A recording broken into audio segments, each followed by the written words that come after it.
What's up, everybody? How y'all doing? How you doing? I forgot my energy drink. I'm gonna have to go grab get it. it. Oh. Hello. We are going to be continuing part 2. I'm hoping we don't have to do part 3. I guess I didn't really get to ask you because you just barely got here. So What?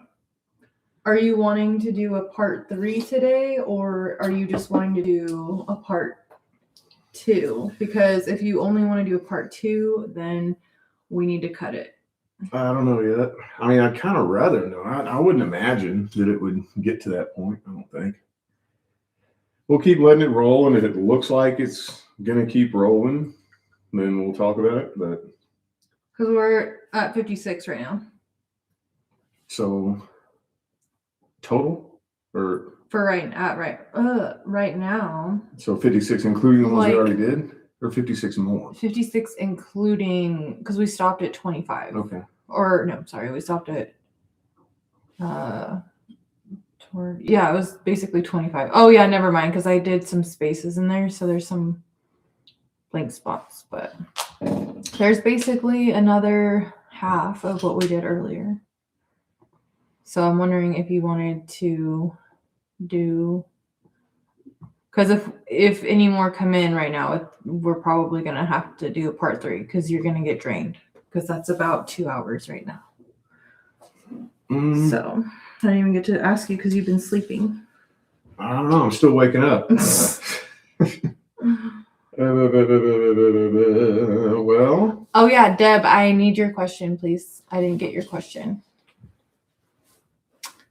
We can let it run for a little bit and see how it goes. Okay. Let's let it run for about 30 more minutes, see how it goes. Yeah. All right. I'm still waking up. I've been up for 15 minutes now. And your clock is wrong.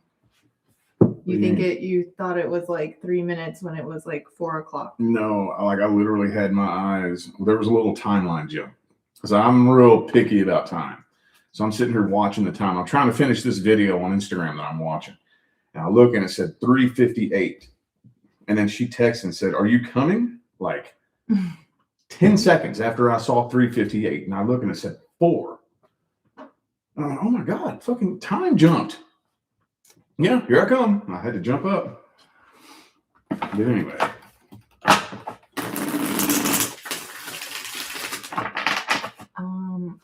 Okay, so somebody's question wants to be, who wants me? What do you mean, who wants you? Like, if anybody's coming in for you?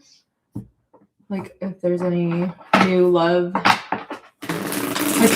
new love interests on the horizon? Do you have somebody specific in mind? That's not the person we're on right now. Just so you know. You're not reading that right now. All right, well, we got some of you guys in here. All right, do you want to get started? Yeah. Or do you want to wait a second? Yep. Oakley dokley. Boo boopy doo. We are starting off our list with Princess D, who is a Cancer. Current person, maybe. Virgo, younger, influencer, 1 step forward, 2 steps back. Will it change? So current love interest then is what you would call that.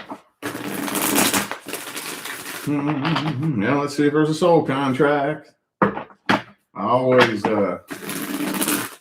like to give little nuggets of wisdom in my readings. And usually, if you've maybe heard me talk about this, that's one of the things that you want to look for. Is usually a sign that the universe is saying no. 1 step forward, 2 steps back. That's the universe saying stop it. But we'll see what the soul contract looks like. King of Cups reversed. When it comes straight out with that, hang on. Not looking for that yet. It's already telling me this person's an emotional manipulator. I'm not even looking for that yet.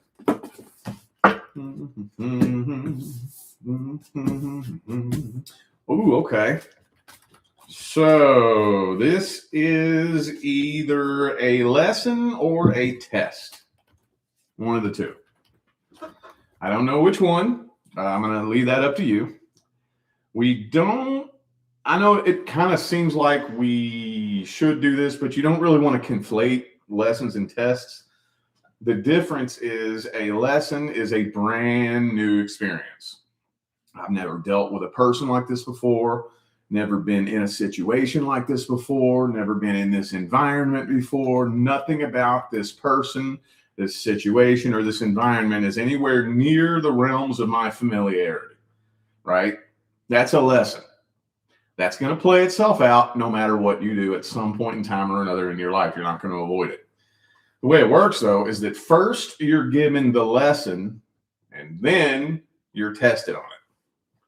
So I don't know which one it is. This is, where'd it go? I just had it.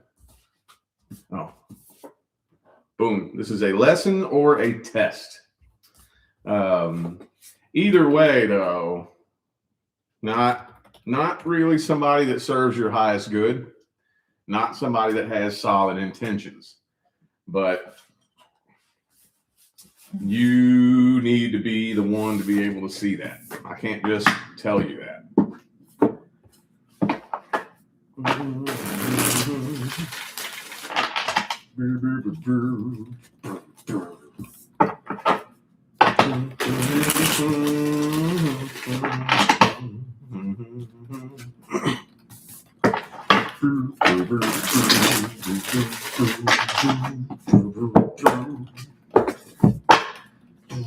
Yeah, see, lovers reversed. One piece of advice that I like to give people that I find to be very helpful is don't spend a bunch of time trying to figure out if someone is your person. You'll spin in circles your whole life doing that. It's much easier to learn to identify if someone is not your person. And it's usually pretty quick, simple, and easy, you know? And there's a lot of questions that you can ask yourself. One thing, like with a situation like this, though, if the universe really wanted you to be the one person that I spend my life with, would I have to fight so hard to keep you in my life? If you were the one person the universe picked for me, would there be one step forward and two steps back? Would it be this confusing? Would it be this challenging? Would it be this hard to work for? I'm not saying there won't be challenges and obstacles between you and your person. I'm saying, though, that when you and your person come together, the two of you will work together as a team to leap and overcome any challenge between the two of you. So just some things to think about. You know, does this, always ask yourself, does that sound like the one person the universe picked for me? You know, I think this is a lesson or a test, one of the two. All right. Okay, next is for Amrit, who is a Scorpio. A situationship. I blocked her. She literally cried and then went back to X. She's making sad playlists on Spotify for me. Should I try again? No. I don't She's suckering you in with the emo playlist. That's manipulation right there. Wait, what's her sign? For real. Cried and went back to an ex, and now is doing like it always comes through in my readings, making indirect attempts to try to get your attention. I will always tell you, do not respond or react to that. Now, I haven't even pulled the first tarot card yet, and I can tell you that. All that does is teach them how to manipulate you when you do that. Anyway, let me just look at the status of the soul contract first before we get into all that. See, look, coming straight out and telling me, emotional manipulator. I'm not looking for that yet. What's the status of the soul contract? Ooh, yeah, that's complete. That's complete, definitely. So I think the universe was, if it didn't end, you narrowly missed something really horrendous happening to force the two of you apart. I don't know how it ended or who walked away, but if it didn't end when it did, the way it did, the universe was about to step in, shove its divine boot up your ass, rip the rug out from under you, and force the two of you apart. So I would say that looks like a completed soul contract. Queen of Cups reverse jumped out first thing. Emotional manipulator.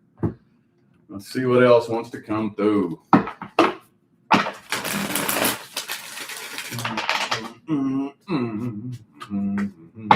Justice reverse.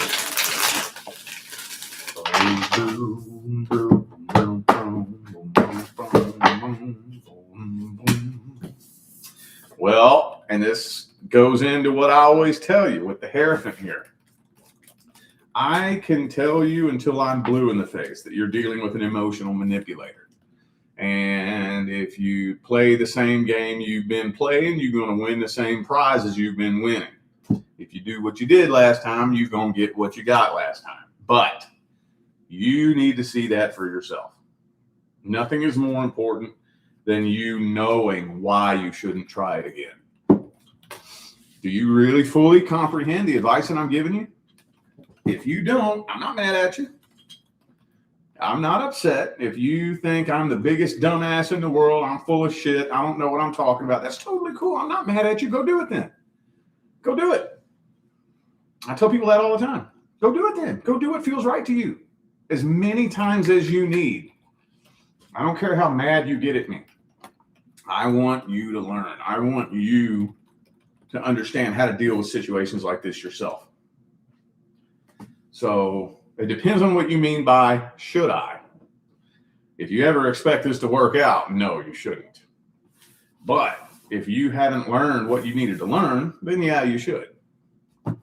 Until you learn. So, no, that's a toxic manipulator, dude. All right. Okay, I already know I cannot say this name. Oh, no, I'm so sorry. How do you say that? I have no idea. Platas 1121, who is a Scorpio. My past person has come back around after 5 years, or 5 long years. We met when we were 15, Aries man. My question is his love for me genuine or for ego? Good question. How long have you all been reconnected? One thing that is a huge red flag is you shouldn't be confused about someone's intentions. Let me give you a thought to play with. What if I tell you it's genuine? It's genuine. He loves you. He wants to be with you. What if I tell you that? Then what? Then what? See, if he has nothing but the best of intentions, but you're so confused about it that you have to come ask me, that indicates that the two of you are not very deeply energetically connected.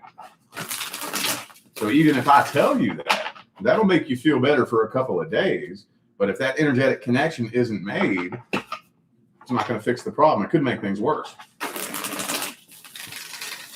But let's see.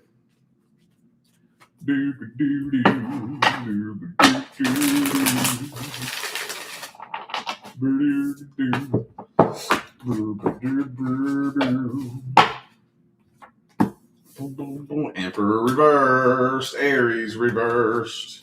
Okay. Oh, Tower. Okay. All right. This is really, really slippery. Really slippery. Really slippery. So this person does have some pretty serious self-confidence and self-esteem issues. But at the end of the, so when we talk about intentions, it's a really slippery slope, because once you go so far underneath of the unconscious Some people aren't even conscious of their own intentions. You know, I think on a conscious level, this person means well. On a conscious level.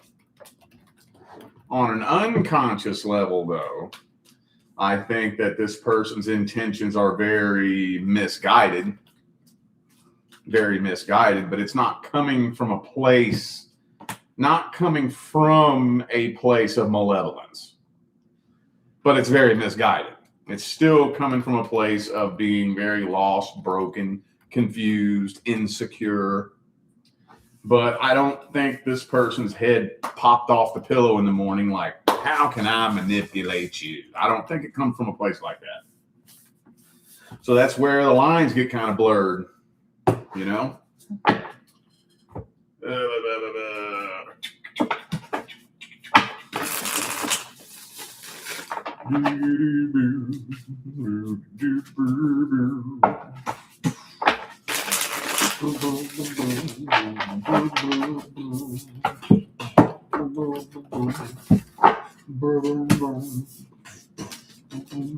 Yeah, see, two of swords reversed again. All right. So, yeah, I think he doesn't consciously intend to play games. But deep down, I think the intentions are very misguided and coming from a very lost, broken, insecure place. So I guess the $1 million question is that cool with you? Because there's still a pretty significant energetic disconnect between the two of you. And just because you have good intentions doesn't mean you're always doing good things. Just because you have bad intentions doesn't mean you're always doing bad things. Right? If it was like that, then there would be no way for the devil to deceive people. Right? So, yeah, I'm going to leave it at that. And hopefully you can make the best choice out of that information.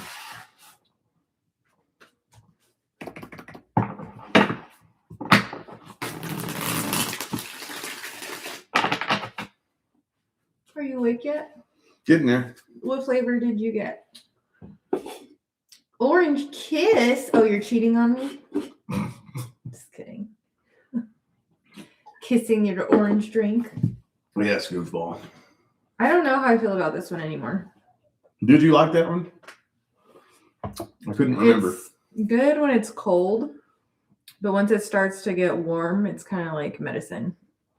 I stood there staring at the drinks for like 5 minutes trying to figure out which ones you would like. I like the sherbet, cotton candy, and the Christmas one. I know the sherbet one. That's the one I was looking for. All the good ones are hard to find because everybody else likes those too. All right. Next we have Intuitive Aries.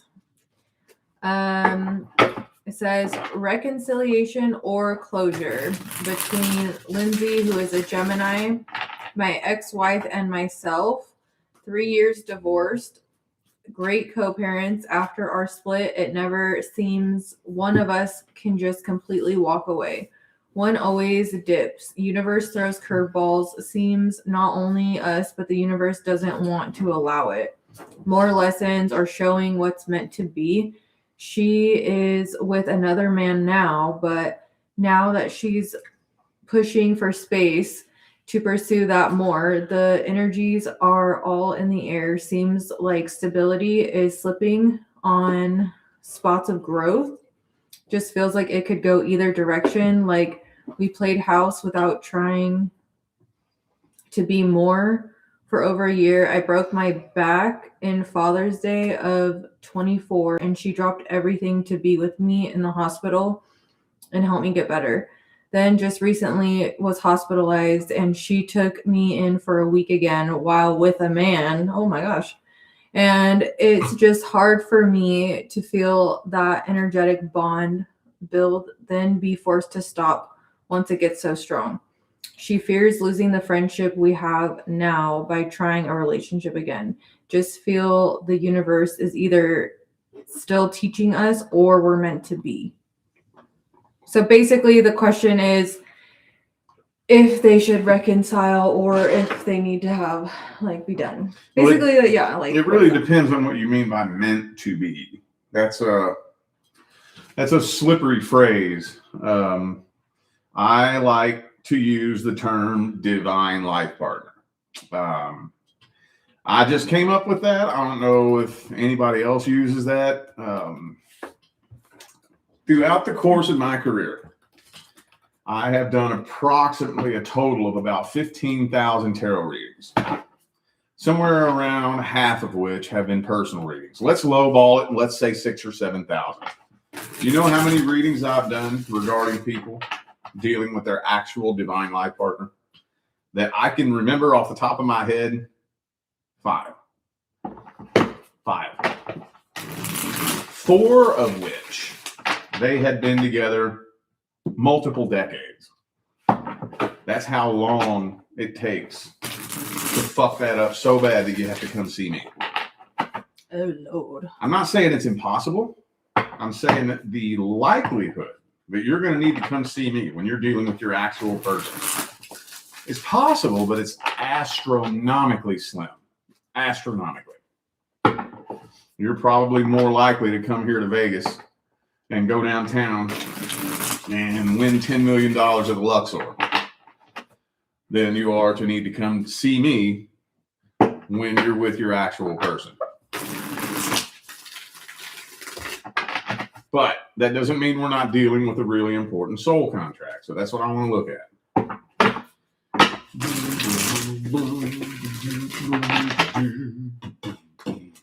I mean, I don't really need a tarot card to tell you that after all that, there's a permanent dent in the connection. That'll put a permanent dent in the connection. Permanent.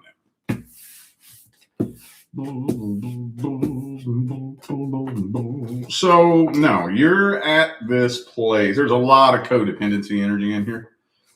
I don't know who's bringing this to the table, you, her, or both of you, but you're at that place where it's really time for you to level up and meet your actual divine life partner. This is among many tests. You're being tested. Now, the thing about a test, I guess, I don't know, it depends on how you perceive it. To me, if I had to be tested by anyone, I would rather it be a past person. Because been there, done that. Bought the beer koozie and the t-shirt, stepped on the dog shit on the way out the door. This is easy. But it stepped in the dog shit. But that's gross. I guess it depends. Some people feel like it's harder though, like if they're like really attached to that person. I think this is a test though. This is a test. So that's why the cycle is going to keep looping around and looping around and looping around. Because on the other side of this, you will transform into a completely unrecognizable version of yourself. By the time you completely transmute this energy, this person would have to get to know you all over again. That's how much it'll transform you. And that version of you is a vibrational match to someone that would make you look back at her and laugh. I know that sounds crazy coming from this perspective, but that's how much it'll change you, right? There's the Hierophant again. You're being tested. So with the Empress and the Ten of Cups both reversed, and the Devil card, yeah, that wasn't a permanent long-term. One thing that I would say, usually when you, and this is becoming more common nowadays, over the last probably 20 or 30 years, where two people, their main reason for coming together is because the being who agreed to play the role of your son or daughter picked a very specific avatar, very specific. And the only way that avatar could be created was for you and the parent of your child to come together at the perfect moment, not a split second sooner or later, in order for that avatar to be created. And that was really it. You were needed for the creation of an avatar. I'm not saying that that's the only reason you and this person came together, but I do think there was a little bit of that in there. But yeah, this is a test. You're being tested. So. All right, next we have Sky, who's a Cancer. I want to look into an ex-past person, and we haven't talked in a few months, but their energy is still lingering. I wonder if anything is coming forward. Yeah, the energy will linger with you for at least a year, at least. Your people don't understand. It takes more than a year to completely shed all of someone's energy. People don't believe that when I tell them. They think, "Oh, not with me. I can do this." No. You're not going to run a mile in a minute and a half. You're not going to get in your car and drive from LA to New York in 2 hours. And you're not going to completely shed all of somebody's energy and shift into a completely new vibration in less than a year. It's not going to happen. But anyway, let me see, I guess, the status of the soul contract.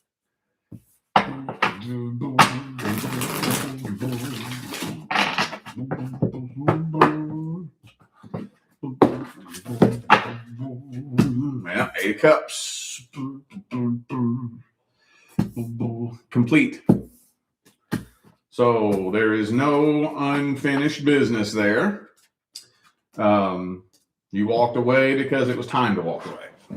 And yeah, the energy is going to linger. That's very normal. That's very natural. It's only been a few months. If you don't feel that person's energy lingering after a few months, you're doing something wrong. And lots of people do that. Oh, lots of people do that. One thing that I've noticed is that, just to be generous, I'm going to say 99%, just to be generous, of the people who claim that they're healed are not. They're not. First of all, if you were healed, you wouldn't even need to come see me. But that's a different story. Most people think that they're healed because I've forgotten about it. I pushed it away. It doesn't hurt anymore. I'm not thinking about it no more. Well, when did y'all break up? 2 months ago. You're not healed. No, you're not. No, you're not. So that's very normal. Very, very natural. But that wasn't the question, though, was it? No, the question is if anything is coming forward. Okay. I'm guessing with that person. Well, because I want to look into an ex-past person. Yeah. That's the first sentence, and then I wonder if anything is coming forward, probably with referring to that person. So, are they coming forward? The only thing I can really look at is their energy right now, because the soul contract is complete, meaning that there is no spiritual purpose for them to come forward. That doesn't mean that they can't, but there's no energy pushing for it whenever a soul contract is complete.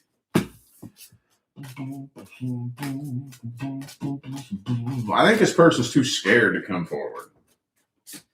I think so. It's hard to say. We do have the Tower reversed down here, but this person is too scared to come forward.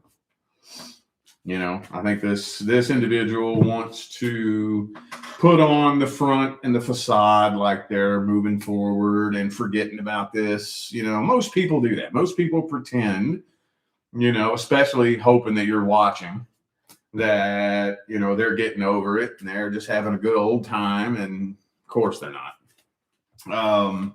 We do have the Tower reversed down here, though. So it's normal for the energy to linger. But if not an ounce of the energy is shed at all, the universe very well may bring the two of you back together in an attempt to close it out. Not to try to reconcile it, but to try to close it out. So it's possible, but right now that's not your life path right now. Okay. Okay, hold on.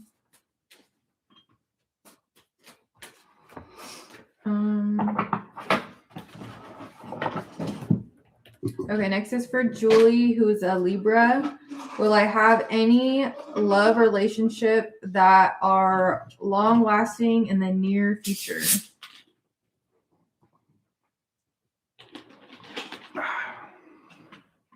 Well, that's a very subjective term, near future.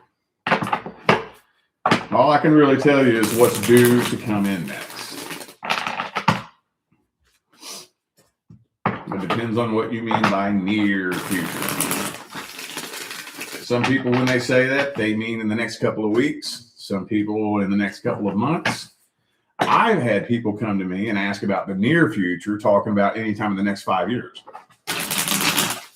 So we'll see what's due to come in next.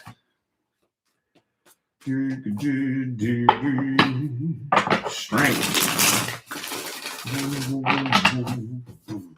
If you're in the chat, I'd like to know how long you've been single.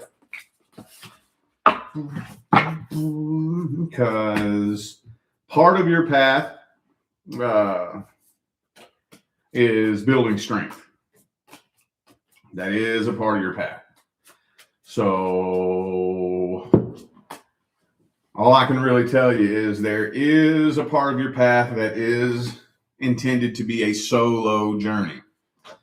If you've been single for a long time, that's been part of your path. It hasn't been that way by accident. So far, though, I'm not really seeing any big, major, miscellaneous soul contracts due to come in, though. All that's really left is a divine life partner. But that's very challenging to tell you when that's going to happen. Very challenging. How often do you hear a reader try to predict when that person's going to come in? And how many times is it accurate? Very fucking rarely. Very rarely. Every now and then you hear these crazy stories of, oh, I went to this tarot reader and she told me I was going to meet my person in May of this year. And it happened. I was like, oh my God. You hear that every now and then. Very rarely, though. Very rarely. And there's reasons behind that I don't have time to sit and explain, but this can only happen when you step into vibrational alignment. It's the only time it can happen. And while you're looking and searching for it, you're not in vibrational alignment. I'll give you an example of that. Remember, the primary law is the law of vibration. Oops, sorry. Vibration is the primary law. So we have to match the vibration of abundance. Abundance is the vibration, meaning we have to fill the void in our heart first before we attract a relationship that matches that feeling. So when you have a void in your stomach, all you think about is food. Food, food, food, food, food, food, food. When the void in your stomach is full, food is the last thing on your mind. You ever eat a big old meal and then try to go grocery shopping? You don't even want to look at the damn shit. It's like, I don't even want to think about this stuff, man. I'm full. I don't even want to think about food. Same thing with the void in your heart.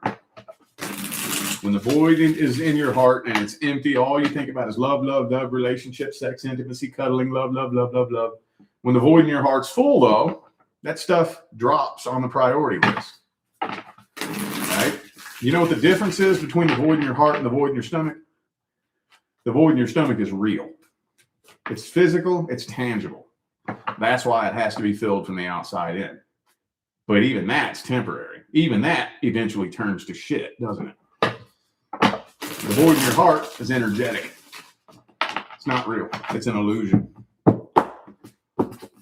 If you have a real, tangible void in your heart, you better have your affairs in order. You ain't waking up from that. Yeah. So when all that's left is a divine life partner, you'll be tested. I don't know how long you've been single, so I don't know if you've been tested. If you've been single for a long time, it's very likely that you could have been tested. It kind of feels to me intuitively like you have, right? And that's why, just by the nature of your question, is there going to be anything long lasting? Because all you connected with is real short-lived, temporary connections. If that's the case, those were tests. So, yeah, I mean, I feel like the door is open in 2026 to attract a divine life partner. I think so. But there will be tests along the way. That's everybody. Everybody is tested before they meet their person. Everybody. So, yeah, it's possible it could happen this year. Okay, next is Aaron, who is a Scorpio. I have been in a relationship with a man named Will for a little over a year now. We have hit a rough patch. Will we make it through this? That is the $10 million question. Because that's that little magic spot where, you know, the reality sinks in. The cupcake phase goes away, you know, that intoxicating explosion of emotions that you used to get so high on when you first met. It's pretty much gone by then, and now it sinks in. You're going to be by my side for the rest of my fucking life. And yeah, that's for some people, that can be a jarring realization to come to if you ain't ready for it, you know? I think that's why some people freak out, like, after they get married. Yeah. You know, because they're like, oh, wait. Yeah. Like, they just wanted the wedding. Yeah. And then it's like, okay, well, now you got your wedding, now what? And then they're just like, oh, wait, I actually have to live with you forever? I'm going to listen to you snore for the rest of my life? What the fuck? Let's see here.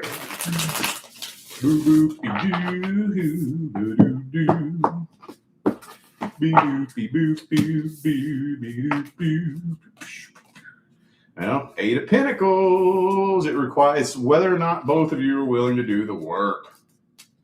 That's the hard part. Doing the work is the hard part. And it shouldn't be hard, but we humans are kind of stupid. We got big old egos. We think we're right about everything. So it's hard. It's hard for 2 adults to do the work. And the work is, I work on me with you by my side. You work on you with me by your side. Simple as that sounds, that is so hard to get 2 grown adults to do that and cooperate together. If the 2 of you can do that, like here a very brief rundown, an example of what needs to be done. We need to sit down and have a conversation. We need to have a come to Jesus moment, right? Meaning we both let our guards down, both of us. I sit and listen to you. I put my ego aside. I shut my mouth and I listen to you talk. You bring your concerns to the table like a calm, cool, respectable adult. And I hear you out. Now it's your turn. You put your ego aside, you let your guard down. I'm going to bring my concerns to the table like a calm, cool, respectable adult. And we hear each other out. And then we see what we can do to meet in the middle. Okay, this is what I need to work on. That's what you need to work on. And then you fucking do it. Sounds so easy. It's hard, though. That's hard shit. That's tough work. But if y'all can manage to do that, then yeah. I think that is part of the soul contract. I do think this is a long-term soul contract. And yeah, that's what happens. That's how people build and sustain a successful life partnership. If the 2 of you aren't able to get on the same page together, doing that together, the time is ticking on it. It's not going to sustain itself forever. So it's a long-term soul contract, though. Potential life partnership on the table. So I think that more than likely you will. I think so. So hopefully y'all can get that figured out. All right, next is Mystic Intuitive Tarot, who is a Sagittarius. I didn't add your name because I wasn't sure if you wanted me to add your name or not. So I just did this. You know who you are, though. It says, a few years back, you told me I wouldn't last at my job, and 4 years later, they fired me. I've been searching, but can't find anything yet. What am I doing? Maybe. Did you mean to say, what am I doing wrong? Because there's a W, and then it cuts off. What am I doing wrong? I think. Okay. I'm gonna guess that's what Okay. she meant to say. Wouldn't last. That doesn't sound like something I would say. You ain't gonna last. That does not sound like something I would never word it like that. Maybe that, I don't know. I'm open to being wrong. I would have to go back and see where Maybe I you just said said working there isn't gonna last, or maybe the verbiage is like a little bit off. that. Yeah. That's usually not how I word it, though. I usually word it very differently than that. But anyway, let me take a look at your path and see what's going on.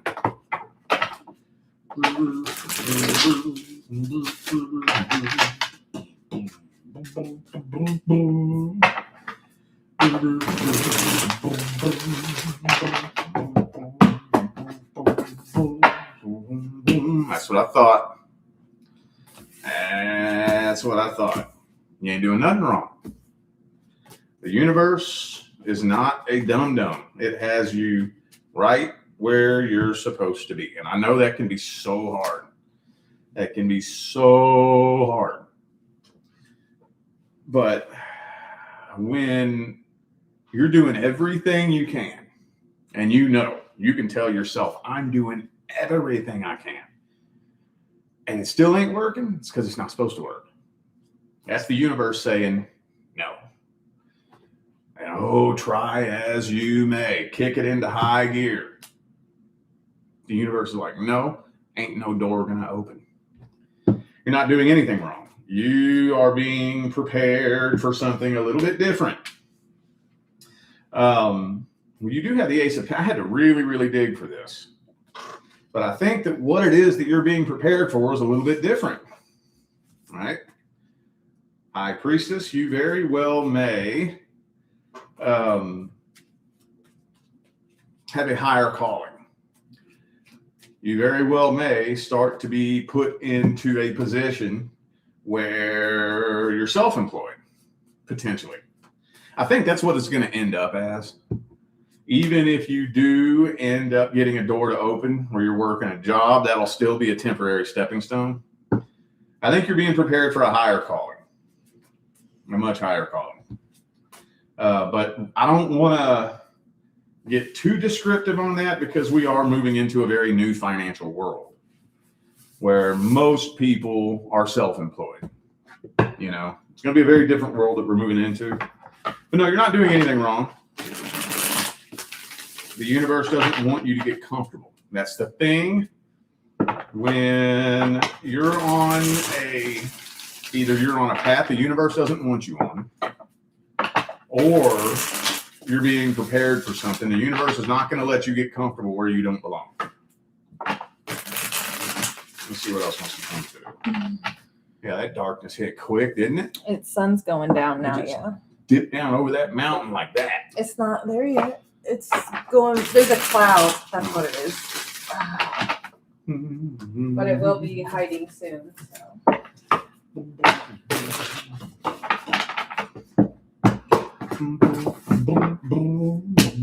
See? You ain't doing nothing wrong. Not quite time yet. I would recommend keep doing what you're doing. Keep doing what you're doing. And the door will open when it needs to open. Like I said, I'm predicting that when it's all said and done, 5 years from now, you're going to be completely self-employed, probably doing some sort of light work or maybe spiritual work or maybe something very unconventional, something that's a service to humanity. I mean, there could potentially be some little jobs in the middle here and there, but I think that's what you're being prepared for. Even if, like right here, even if you do end up getting a little job here in the next few months, that'll still be temporary. But this will make sense. This will make sense one day. I'm going to predict that by 2028, this is going to make sense. It doesn't even sound right saying that, does it? 2028. Ew. We don't like that. What? What do you mean? 2028. Like, no, it just does not sound good. 8. Okay. Okay. need a second to regroup. I need to grab my water bottle anyways. Oh, I was gonna say a funny memory Okay, hang on. that you made me think of when he said stepping in dog shit. That reminded me of this one time when we were at Petco, and Rich was in his flip-flops, and we were just like walking down to like the cat food aisle, and all of a sudden he's like, oh, what the fuck? He like squished, like he literally stepped in this like mushy dog shit. Talking about the time I stepped in the dog doo-doo. Yeah, I was gonna say that after you were like bought the hat and stepped in the dog shit on the way out. That's what that reminded me of. I stepped in And your dog shit sandals. at the pet store. And I knew who it was too. There was only one person in there with a dog. A She was big just- dog. She was just kind of standing over there like staring. I'm like, dude, what the fuck, man? It was so funny. You're just like, what am I gonna do? It made the workers mad too. Remember? Yeah, the workers, they were so nice, and they came over and cleaned your sandal. They took it in the back and like rinsed it off. Yeah. The- Yeah. Everybody knew who it was. Because it was only me and Leah and one other lady in the store. And the other lady had a dog. Hmm. So it was obvious who it was. So that had to have created a really awkward tension in the store for that lady. It was kind of funny though. I can understand why Leah thought it was funny. But then you stepped in doo-doo, or did you do it first and then me second? Because remember you stepped in doo-doo like either a week before or a week after that. I stepped in gum. Oh. Okay. I thought I stepped in gum, but then Yeah, there that was kind of gum. sounds familiar. Stepping in shit too. I don't know, but it was just really funny because it was like so mushy, and you were in your sandals. Oh, that will forever live rent free in my mind. Well, I had just got it to move out of my head. You just brought it back in. I will remind you again for the rest of your life. All right, next we have Marissa, who's an Aquarius, is Faisal upset about the breakup. I don't think I said that name right. Basalt? Well, I mean, if you ended it, I would imagine. Let's do some math here. Oh, and he is a Leo too. I would imagine that the only reason this person would be upset is if you're the one that initiated it, right? So if you initiated it, why does it matter? Probably. Especially if it's a Leo. Oh, God.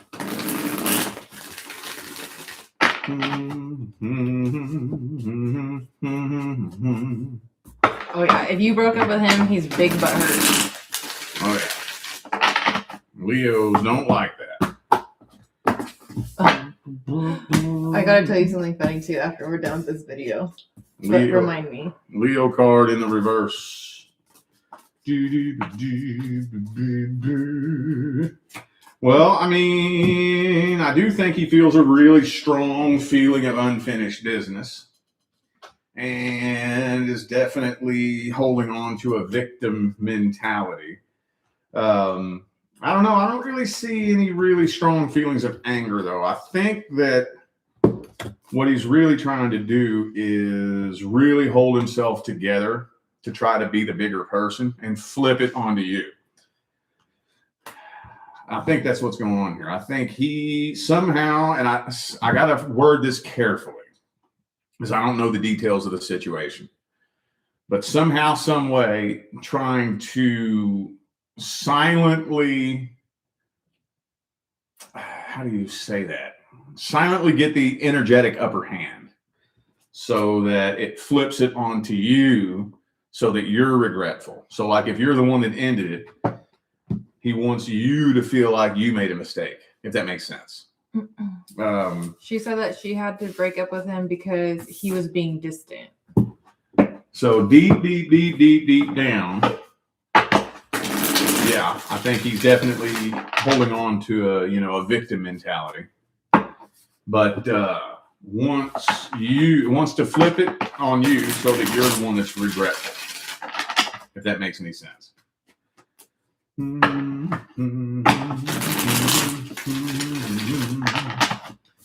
mean, the reason he's distant, he's a guarded individual anyway. So if he stays in this energy, he's not going to find anything solid with anyone. Wow, all the same cards are coming out. That's weird. Yeah, so I think, yes, deep down he feels slighted. But actually, honestly, I'm not going to lie. He seems like a pretty skilled energy worker to me. I rarely see this come through with the person you're dealing with, but seems slighted, but seems like what he wants to do is try to gain the energetic upper hand so that he can silently project that onto you to make you feel like you made a mistake, if that makes sense. I wouldn't do that. Don't ever second guess yourself. You made the right decision. This wasn't going anywhere. He's too guarded. He's not letting anybody get close to this thing. Anybody. So as long as you're able to maintain your energy, then eventually, if anything, he'll probably realize that he's the one that made a mistake. So, all right. All right. Oh yeah, can I see your phone? I forgot to.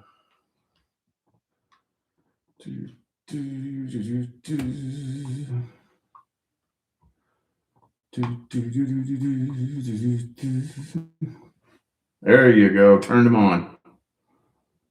Oh. Did you do it on the business one? That's the only one you have. I actually have the other one too, but was hooked up to my old business. Now, the part that annoys me is that if you look at my notifications. See right here, I have that one off. Oh. But that was for like my other stuff. Square, they're on. I've uninstalled, reinstalled the app. Ever since I got this phone, I don't get notified at all for Square. See if that does anything. That's cool, hopefully. That just means it's going to stay there until you swipe it away. That's what that means. All right, next we have Anonymous 1111, who is a Virgo. I've been seeing a fellow Virgo for about 6 months. Does this have a long-term future? Ooh, 6 months, and you're not sure where this is going? That's no good.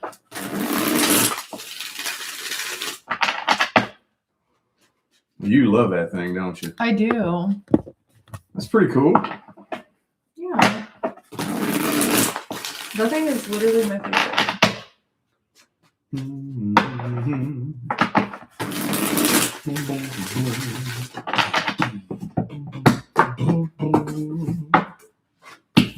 Oh, shit. 8 of Cups. I didn't expect that. Well, actually, okay, yeah, I think there is long-term potential.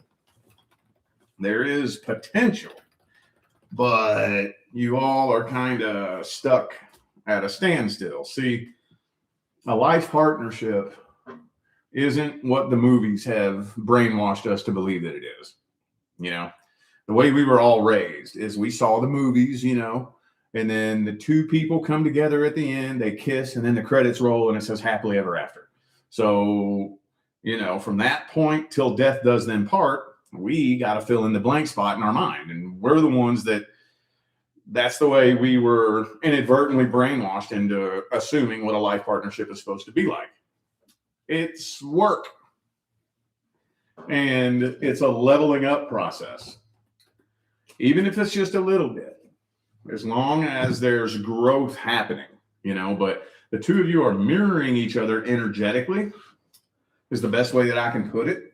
So right now, there's not really a lot of growth happening. Y'all are kind of stuck at a standstill. And if that continues that way, if this doesn't change paths, then it could come to a very sudden, abrupt, and unexpected end with the Tower card and the Eight of Cups. Man, I didn't expect that. Damn. Plot twist.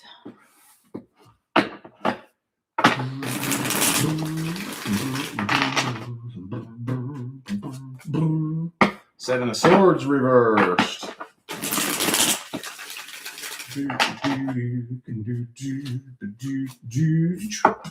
Four of Wands, there's potential here. There is potential. There needs to be a little bit more growth, though. That's the only thing. On both parts. On both parts. So, yeah, that's unfortunately, there's no one piece of advice that you can give one person to fix a connection. You know, the only thing you can really do is focus on your own growth, your own evolution, your own, all you can do is focus on you. And if both of you can grow together, then yeah, there's potential here. But if you're not growing together, or if one person's growing and the other person's not, or if both of you stay stuck stagnant and the tension builds, then that's when something very, very ugly could happen. And very frequently, that's when the very first fight that you all get into is what crumbles it to the ground, You see that a lot. You see couples that have been together. We've been together for almost 2 years. We've never been in one fight. Well, somebody's being fake. Somebody's being fake. I'm not saying that y'all should be fighting all the time. I'm just saying we're two different human beings. That's going to happen at some point. It's going to. That's natural. If we've been together for 2 years and not one single argument, not one, somebody's full of shit. Somebody is holding back, people pleasing, and really holding their tongue. And that's building tension and building tension. And that's going to blow at some point. One day that person's going to turn on you, So there's potential here. There is. Just make sure growth starts happening. Just focus on you. All right. All right, next is Maria, who's a Pisces. What is Alex, Scorpio, dishonest? Wait. What?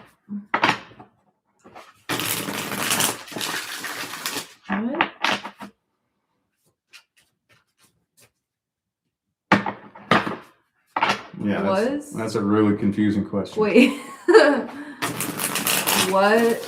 What is Alex dishonest with me in the actual situation? Are you asking if this person was dishonest with you? Or what was he dishonest about? We are married in separation about 3 years ago with 2 little kids. Yeah, we don't, when it comes to a past situation like that, Spirit's not going to let me dig up details like that. Like how many times did my ex cheat on me? Spirit's not going to tell you that. Spirit is not going to tell you that. What was he dishonest about? If that's what you're asking. So he was dishonest. You know that. Then why does it matter what it was about? Spirit's not going to tell you that. Because it doesn't matter. What difference does that make? Those kind of details are on a need-to-know basis only.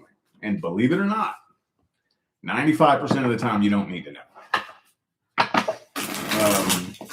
Should I go ahead and put that intention into it, or do you want to wait for some kind of response? Are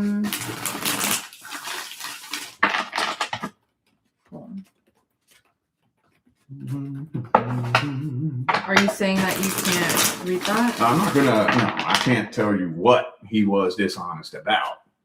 I can tell you whether or not he was dishonest. I can tell you that. Oh, yeah, 100%. Or maybe is it was Alex dishonest with me in the actual situation? Yeah, I feel like I did reach out for this one. I think it was in the last live. Oh, I don't know if I got a response or not. No. There were so many comments in that last video. I don't know, I might have missed it. Okay, I'll go ahead and reach out and then get clarification since I don't think she's here. Yeah, so for future reference, everybody, Spirit, at least through me, the way that the code of conduct that I have to follow a very strict line of morals and conduct. I am only allowed to give you information that's going to serve your highest good. And it's very common that the information that we want to know won't serve our highest good, right?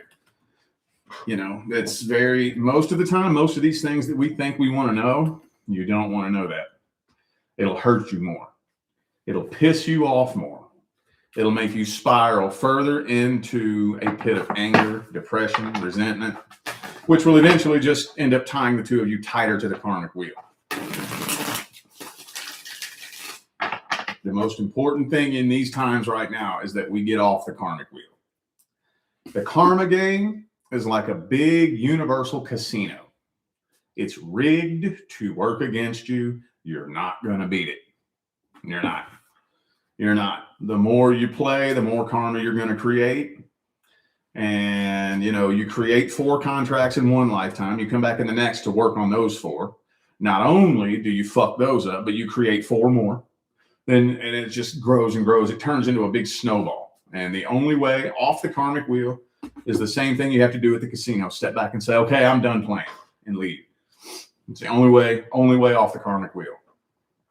So, all right.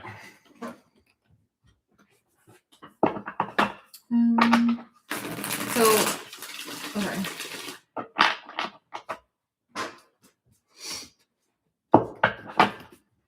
I'll email on that one.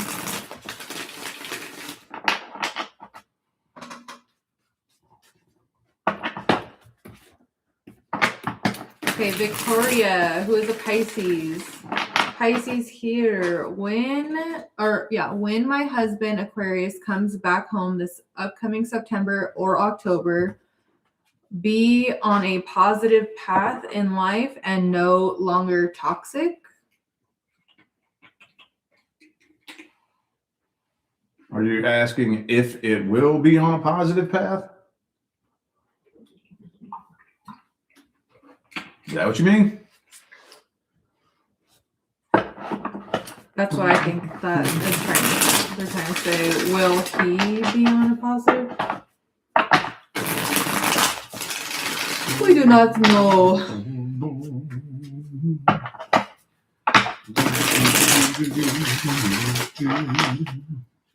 Well, energy like that between two people doesn't just shift and change overnight. I'm curious as to how long he's been gone.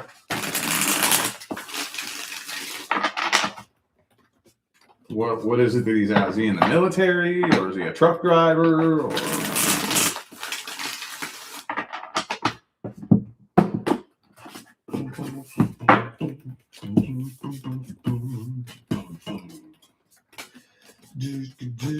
So this is definitely a karmic cycle. Definitely. And the cycle is incomplete. So, yeah, the one thing you have working in your favor is that the contract is not complete. But there is still, you know, that this energetic pathway has gained a lot of momentum, a whole lot of momentum.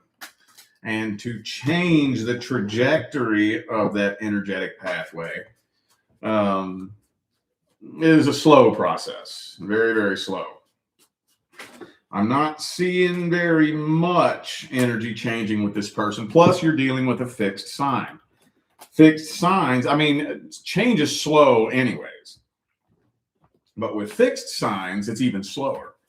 Fixed signs are the slowest signs to make change. Either that, or if they want to catch up and make change, like a mutable or a cardinal sign, they have to really dig their heels in and push. But even at that, it's still pretty slow. Now, if you have an unconscious, asleep, and unaware fixed sign, the likelihood that they're going to change is very slim. I think this person is bottling up shit that you know little to nothing about. Shit probably that even goes back to childhood. And, you know, after a while, when you keep collecting and, you know, once you get on that frequency, you start attracting more of it and collecting more of it. And you turn into a phone with no memory. You know how it is when you have so much shit on your phone, so much bullshit that you can't even download a new app. Humans turn into that too when you have so much unprocessed, unresolved bullshit that you're just stuffing down and burying it, stuffing it down and burying it. After a while, you can't even connect. You can't even connect with your own mama after a while. I'm not really seeing a big energetic shift happening with this person.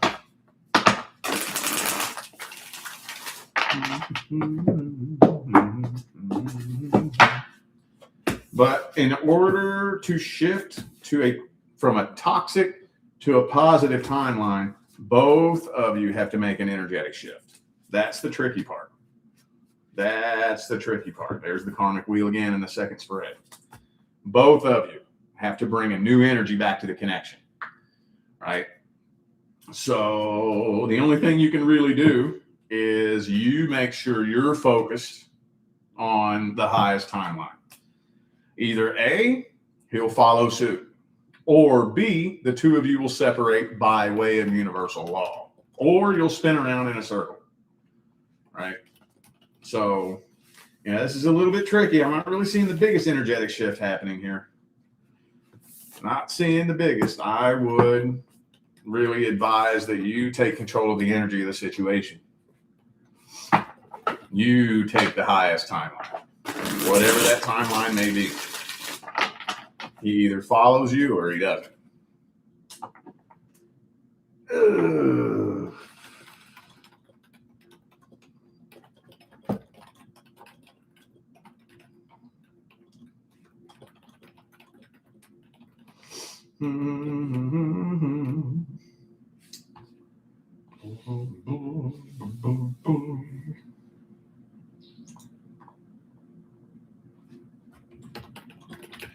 I'm starting to wake up and feel pretty good. This is when I start getting tired. Oh, Did you feel free? Lord. Yeah, before we came on here. Are we cutting the questions or are we cutting them? Are we done? Well, they're not really coming in. They so, are. We're down to almost 60. Yeah, I guess we can. Because there's no way. I don't even know how we're gonna do Yeah, all we can this do right that. now. Go ahead. I figured they would stop coming in, but No. All right, so we are no longer accepting questions. Let me go ahead and turn that off. Or I'll just read the next one. Okay.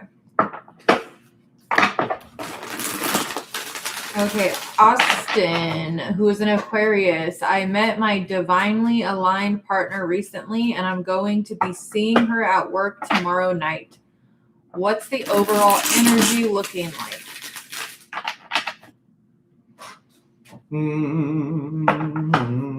Well, if you know this is your divine life partner, why do you need to come see me?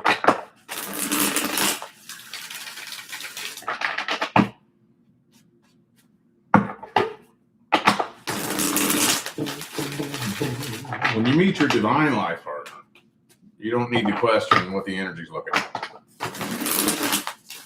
But we will see.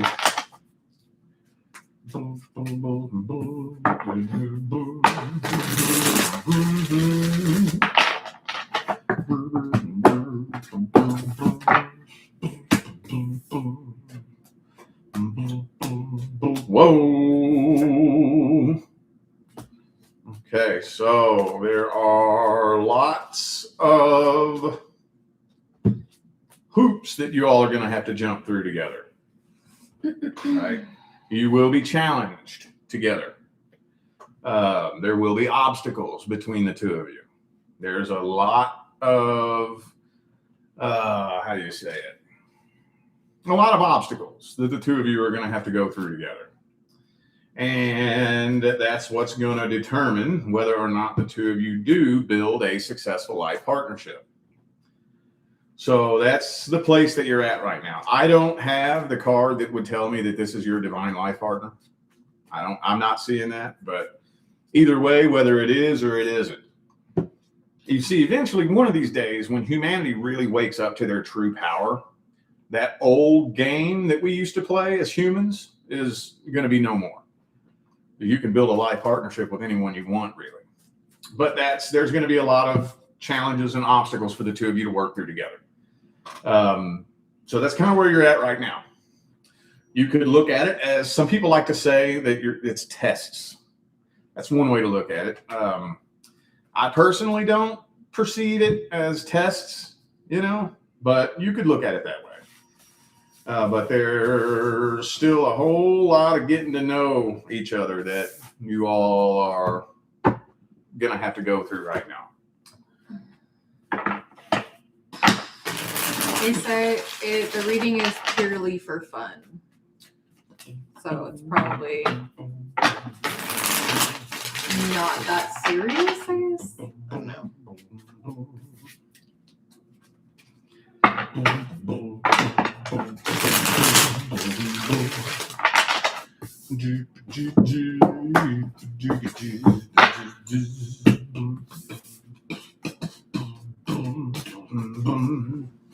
Okay, yeah. That's really about all I can say about this right now. Again, I'm careful about using the word test. I'm careful because I don't know, that could lead you down the wrong path of perception. But there will be some challenges for the two of you to overcome together. And the two of you making it through those together and being able to work through them together is going to determine whether or not the connection strengthens or weakens. So there's a death process now. A lot of people don't really understand that when somebody very first comes into your life, soul contract aside, divine life partner, karmic partner, put all that aside. A person comes into your life and we both have intentions of building a life together. That is a death process. This is the death of who I used to be. This is the death of who you used to be. Now, this is the rebirth of both of us as one. Both of us. We both have to shed our old identity and come back together as one. That's hard to do. But that's the stage you all are at right now. If the two of you are able to go through that together, you could build a life partnership. If not, though, the connection could start to weaken. Every time you get a text message, it glitches up the video. Oh, Julie stopped texting me. I wonder if it's showing on the other end. It shows here when a text message comes in, the video glitches. I don't know. If they don't see it, then it doesn't matter. I think they do.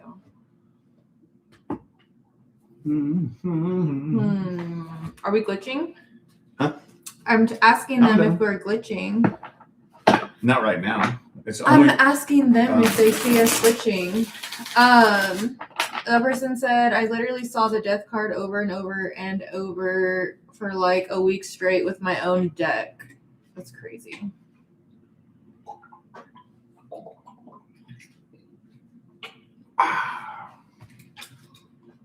Bones at Bone Diesel. I need to like go run a lap or something and wake up. I want to run. You want to go to the gym with me after this? No. You know? No, I'm not literally. Like, I just need to like move around. I just got home. I'm thinking about going to the gym when we're done with this. Bye, Felicia. You got a long ways to go. I know. Are you ready? Mm-hmm. Okay, we have Anonymous, who is a Leo. came out of a bad marriage. I never want to date again. Am I normal because of my years of sadness? I am happy now. Well, let me see.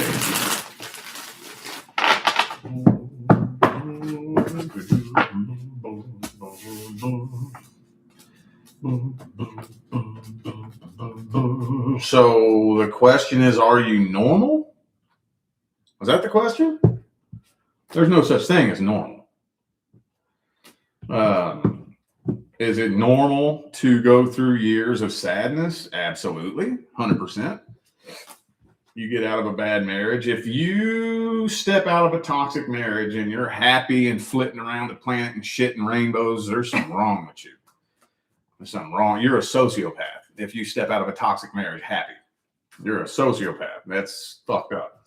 So yeah, that's 100% normal. There's nothing wrong with that whatsoever. That's what everybody has to go through, is the years of sadness, and then they heal, and then they find happiness. So, yeah, I mean, there's nothing wrong with that.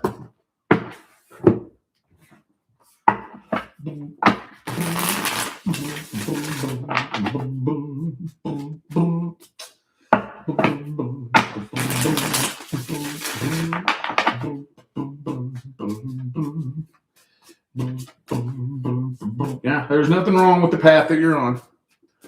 You're not doing anything wrong. You're not headed in the wrong direction. You're exactly where you're supposed to be, going through and experiencing exactly what you agreed to go through and experience here in this lifetime. So yeah, looking good. That's about all I can say about that. All right, and then her second question is, can you define the matrix for me? So many people say that, and have different meanings. Yeah. So that's not a tarot question. Yeah, that's not a tarot question. That's not a tarot question. I mean, this is a light matrix. Everything around you is different frequencies of light. And you are part of a big, higher source of consciousness that takes a little bitty piece of itself and sticks it into this matrix to embody in a character and play it like a video game. The only difference is you don't control your character with buttons. You control it with your thoughts. So it's such a very, very limited piece of the higher source's consciousness that it's very challenging, because it's very limited. It's not very much consciousness that goes into our brains. So that's why it's so hard to control, because it's so limited. But I mean, I don't know what you mean by that. This is a light matrix. Everything is made of light. You're made of light. I'm made of light. That's not a theory. Okay, we're not talking about speculations. We're talking about what's been proven scientifically. All right, everything is different frequencies of light. And your perception plays a major, major role in how the light unfolds, transforms, and comes together by you observing it. So you play a major role in not just controlling your character, but controlling the way everything around you unfolds and plays out with your thoughts, with your perception, your beliefs, and your energy. So hopefully that helps.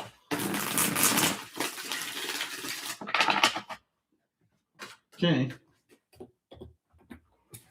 Okay, next is Rachel.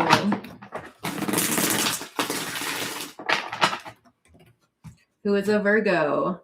Does my ex Todd think about me at all? He's also a Virgo. Mm-hmm. How long y'all been separated? If you're in the chat. If not, it's no big deal.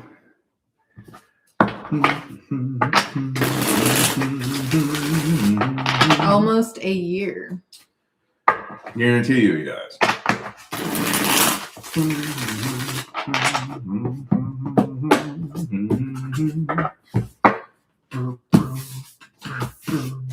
Yeah. Six of Swords, Eight of Cups reversed. So, yeah, absolutely. basically, how do I word this? He's taken the approach that most people take, where you try to distract yourself from it in whatever way you can and keep yourself busy, preoccupied, and try not to think about it. So She said on and off again for 6 years, and this is the longest no contact. yeah. Well, then yes, absolutely, 100%, absolutely. Y'all are going to think about each other for the next 10 years. That's normal.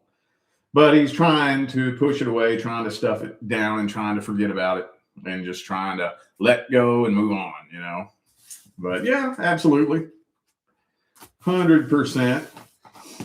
Don't ever let somebody fool you into thinking that they forgot that you existed. That's bullshit. That's bullshit.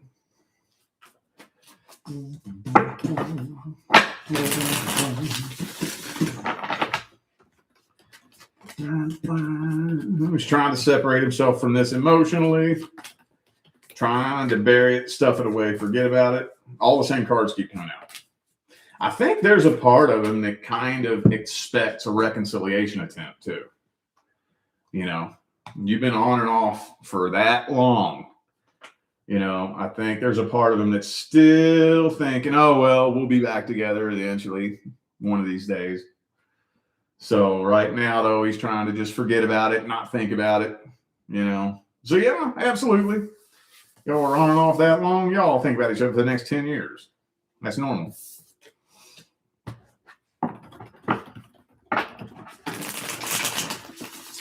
Boo-boop-be-doo. Are you already down both spreads? I thought that was one spread. No, both of them.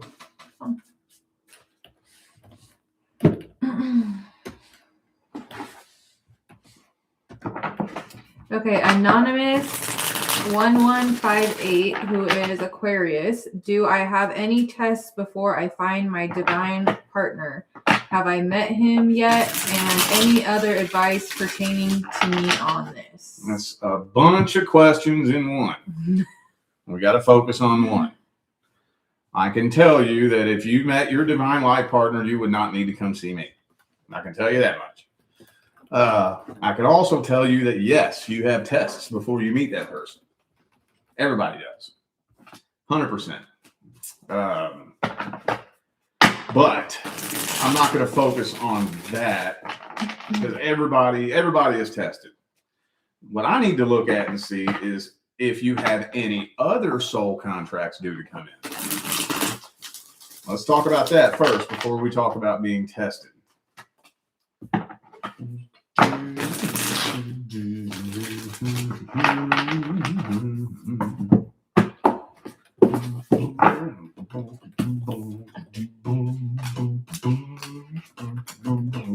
Okay. No, there are no big, major, miscellaneous soul contracts due to come in. So it looks like if you had any karmic contracts, you put those behind you. So now, yeah, there's nothing left but a divine life partner. And yes, everybody is tested by default. By default. 100%. And now, as long as you've learned everything you needed to learn, at the end of the day, it's not even as much as learning the lesson as much as it is finding the abundance frequency. Like, once you, that will trump any lesson that you needed to learn or any test. The abundance frequency, when you're in that energy, you're going to be so picky and choosy about the energy that you allow into your field. You are not going to just let any Joe Blow waltz into your life and just play whatever game they want to play. You're going to be so picky about the energy. You know, so you'll pass a test without even realizing it. Like, for real. Because that's what it's really all about, is testing your frequency. Because most people, the reason why the dating world is such a dumpster fire of a shit show is because most people are not on an abundance vibration. Most people are on a lack need vibration. That's the problem with the dating world. 7 years ago, I thought that it would be easy to correct this problem. Now I have a hard time holding on to faith that humans are ever going to understand this. But wait. Me wait? Wait. So sunshine, beauty, is that who we're reading for right now? Is that, or are we reading for? Oh,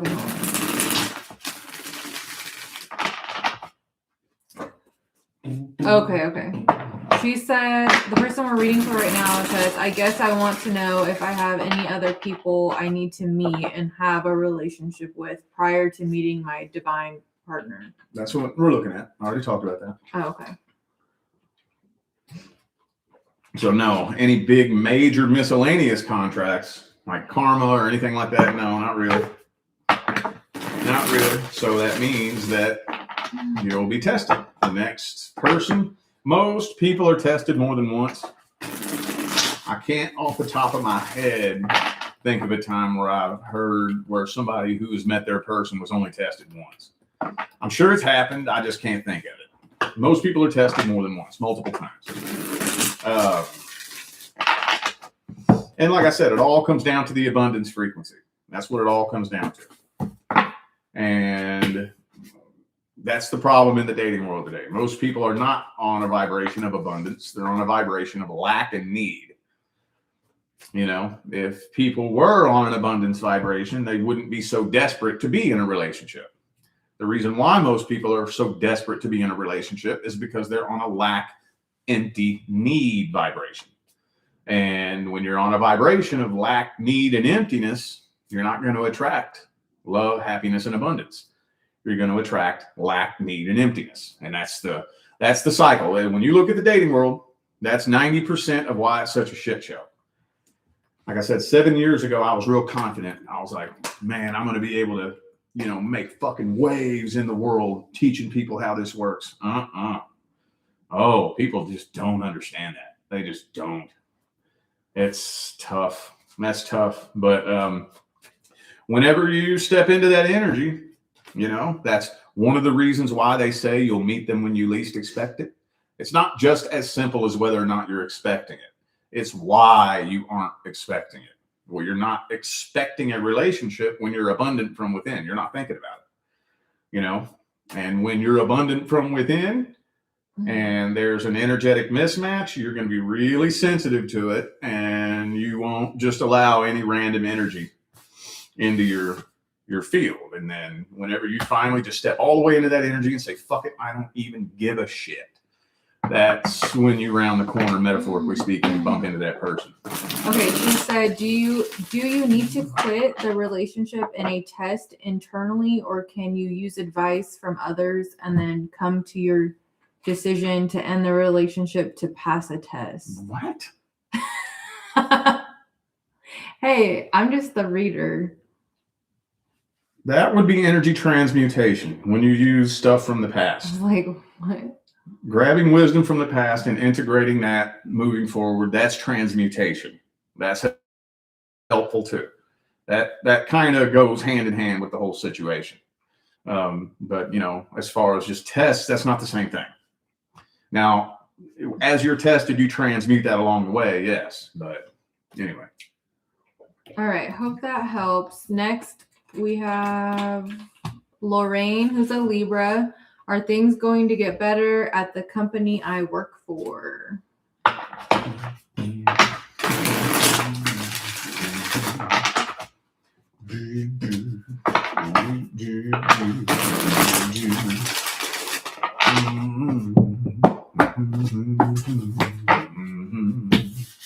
Oh, Six of Swords.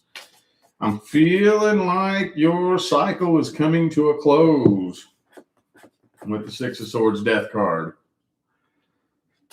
So 2026 is the end of that cycle. Three of Pentacles reversed. So, I mean, it depends on what you mean by get better. I think your cycle is coming to an end. This is not, you're not going to be there forever. And 2026 is the death of an old cycle and the rebirth of a new cycle. So, if you mean, are things going to get better and then my job get easier and happier? And no, it's not really going to work that way. If it does, it's temporary. It won't be that way for long. Your cycle is wrapping up and coming to a close. I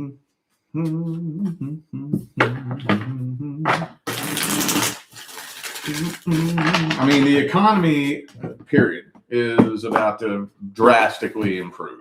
Drastically.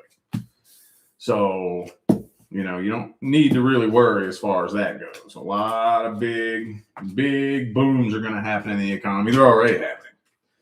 But your cycle is wrapping up and coming to a close with that job. I would give it about 40 to 50% chance that, you know, you'll probably transition on from that job this year.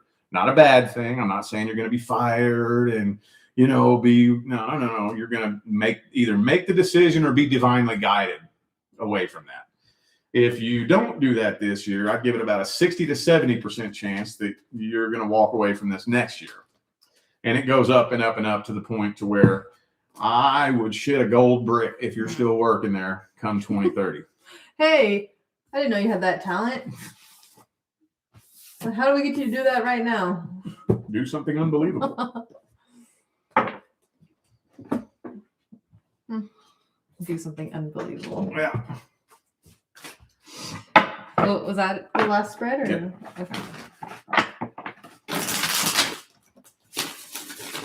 Okay, Rachel, who's a Capricorn, will I find a real love connection this year?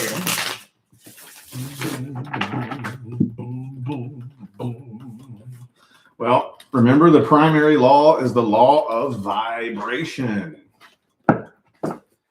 So the connection that you find is a vibrational match to you. So if you're holding the energy of love, joy, and abundance from within, then yes. If not, though, no. Let me see what's due to come in next.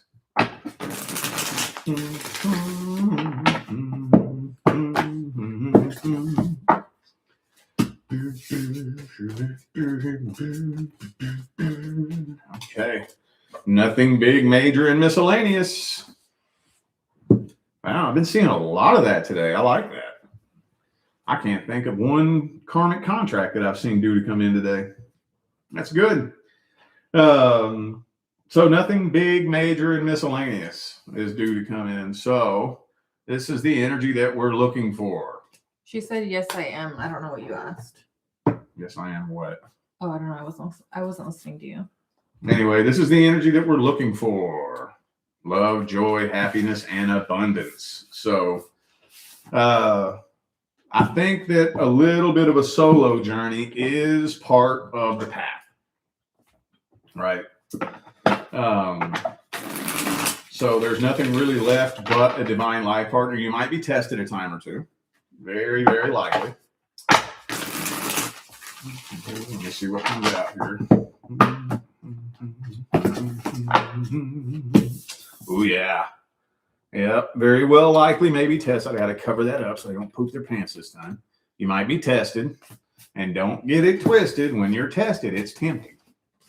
It's very tempting. That's really when that love and abundance vibration is put to the test. When you're tempted, but when you're abundant, your bullshit-o-meter is really sensitive. You know, it's kind of like, wow, man, do I really run to the bar and get drunk? You know, or do I just figure out how to deal with the stress on my own? Very, very similar. But yeah, there is potential to attract something very successful. Very successful. So yeah, I would give it, as long as you stay on the path that you're on right now and maintain a vibration of happiness and abundance and all that good shit, I would give it about a 75% chance that you could attract something with very, very strong potential for long-term stability. But again, depends on how you react when you're tested. It will be tempting. So, all right.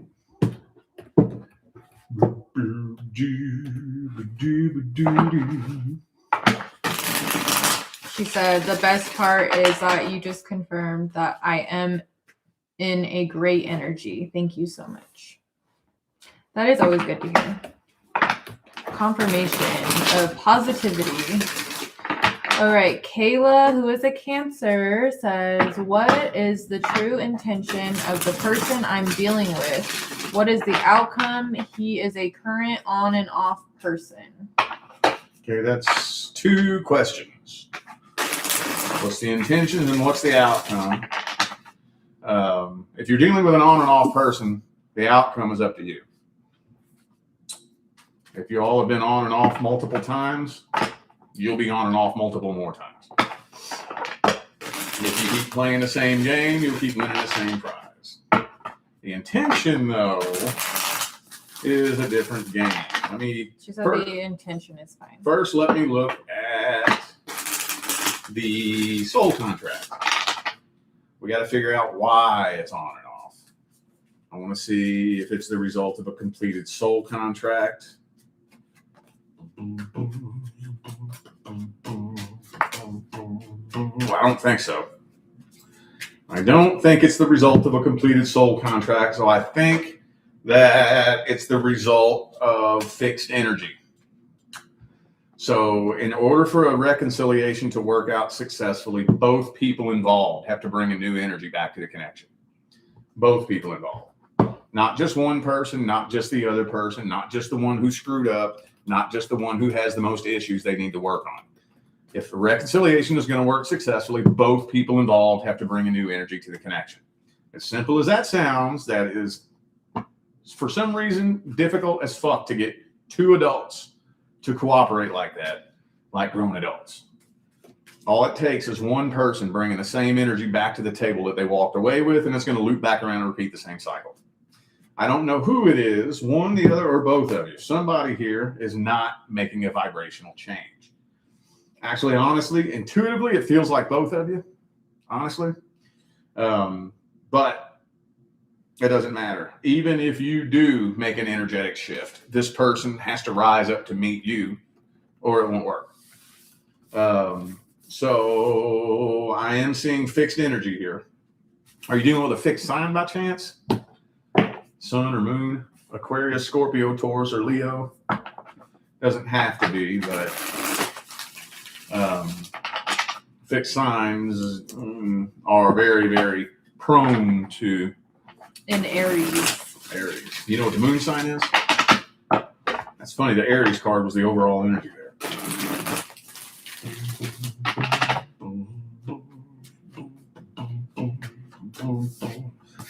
See, karmic cycle. Here's the thing, though. When it comes to these on and off relationships, you should never walk away from someone for any reason other than you made the decision that that's what serves your highest good. I mean, I've known many, many, many, many people who are on and off and on and off and on and off and on and off and on and off and on and off and on and off and on and off. You can't tell them nothing. Can't tell them nothing. You can literally tell this person, hey, this is what's going to happen. And then it happens. And then they still keep doing it. And it's like, there's no talking to you. There's no talking to you. There's no talking to you. So if you only walk away from someone because I told you to, that's not really going to help.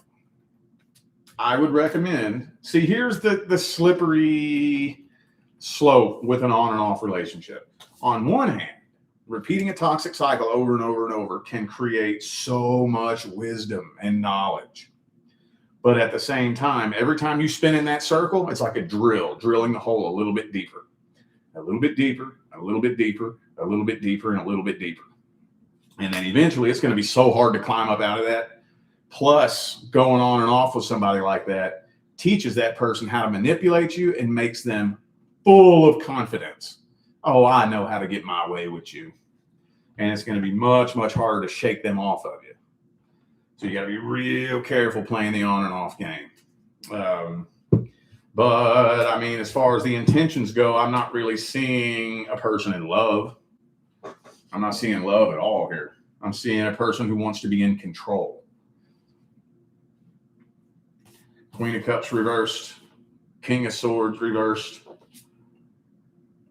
I'm seeing somebody that wants to be in control. I'm not seeing a true, genuine love connection. This looks like a codependency attachment, somebody who has a really big ego and wants to be in control. It's about the best way that I can put it. She said, yes, I just told him I'm choosing myself. I've never done that before. I'm gaining so much wisdom, and this is the third time. This time around is harder to shake. And yes, thank you for the confirmation. Yeah. Okay, so Deb, are you in the room? Are you here with us? I'm going to give you a second to respond because first we got a question. Are there any new love interests coming in for me or that are interested in me? And then she said she wants to change it to, what is Mike up to? He is a long distance friend. What is his current energy or sitch?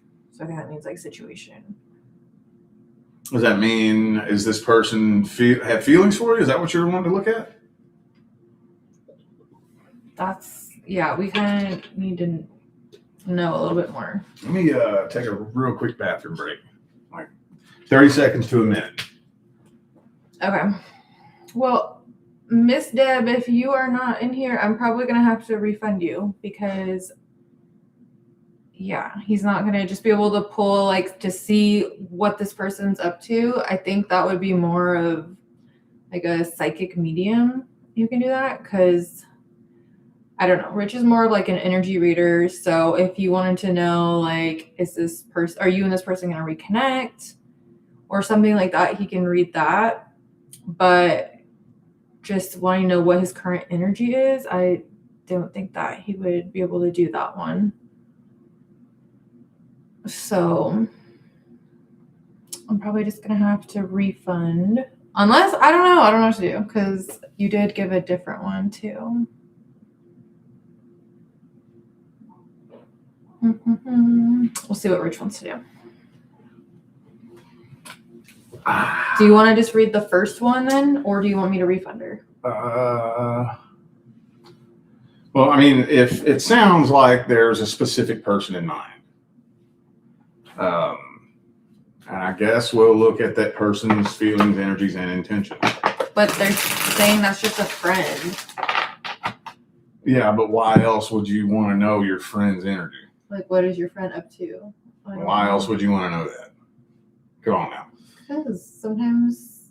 Because you want to know. Come on now. Come on now. There's only one reason why you want to know that.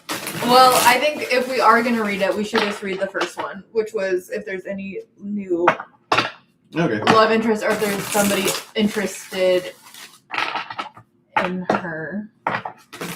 Maybe if you, I mean, you're the one who can sense things better than me.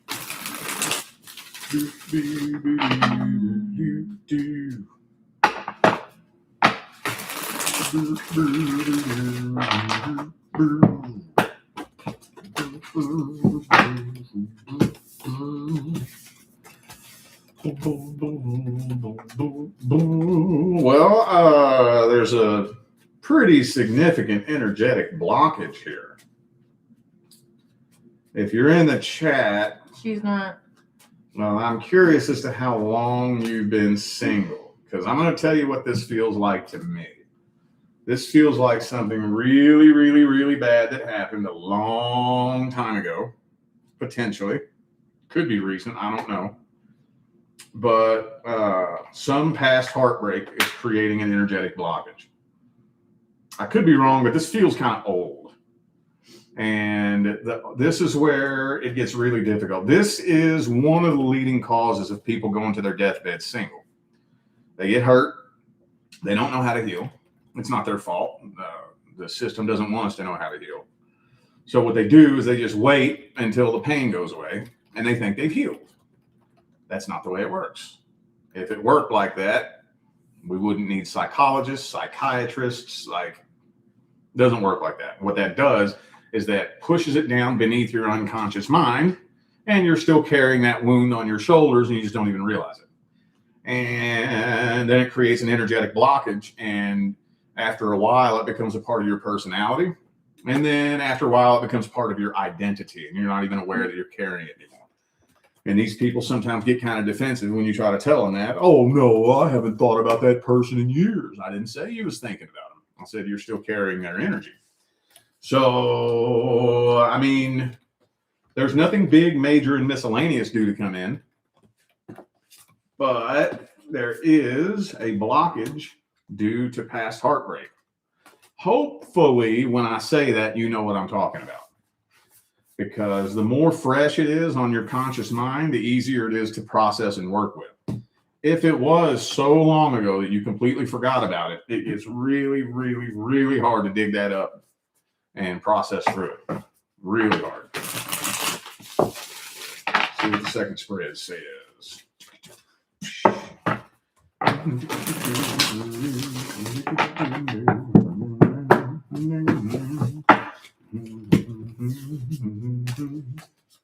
Yeah. Okay. Yeah, you're pretty close. Pretty close. Like you're just one frequency away. One frequency away. But there is a little bit of an energetic blockage here. Let me just put it to you like this. Now, this is probably not really going to make a lot of sense right now in the moment. Take this with you and really take some time thinking about this. Imagine I told you, you don't have a divine life partner. You are destined to walk this planet alone for the rest of your life. And that's your life path. If I told you that and you trusted me more than anyone else on this planet, and you believed that with every ounce of your heart and soul, you would meet your person in less than a year. You would. Because eventually that void that you're holding open in hopes that somebody's going to come fill it someday would close. And the subconscious mind would begin to adapt. And then that void would start filling itself right when you least expect it, and it's the last thing on your mind. You would meet that person. I know that sounds weird. I know it doesn't make sense right now. Take that with you and really spend some time over the next few days and few weeks really thinking about that. So hopefully that gives you an idea of what the energy feels like that we're looking for. All right. Next is for Raw, who is a Pisces. Hi, I'm turning 32 and I have been talking to other guys, but never the right one. I wonder when I will meet the one and finally get married. When you stop looking for him. That's when. I mean, when people say that, there's a lot of holes in that statement. Yes, you meet your person when you stop looking for them, but it's not just as simple as whether or not you're looking for them. The question is, why do divine life partners meet when they stop looking for each other? Why are you not looking for him? Because looking for him is intrinsically indicative of a lack vibration. Again, instead of talking about a void in your heart, let's talk about the void in your stomach. When you have a full stomach, are you out there looking for food? No. Are you thinking about when you're going to eat your next meal? No. It's the last thing on your mind. You don't even want to think about food. You don't want to look at food. You know, you see a food commercial come on right when you got a big full stomach and the void is so full you can barely move. And you see somebody nomming on pizza or something. You're like, oh, God, turn that off. I don't want to look at that. Similarly, very similarly, that's when the void in your heart is full, you won't be looking for it. That'll be the last thing on your mind. The thing about the void in your heart is it's not a void, it's an illusion.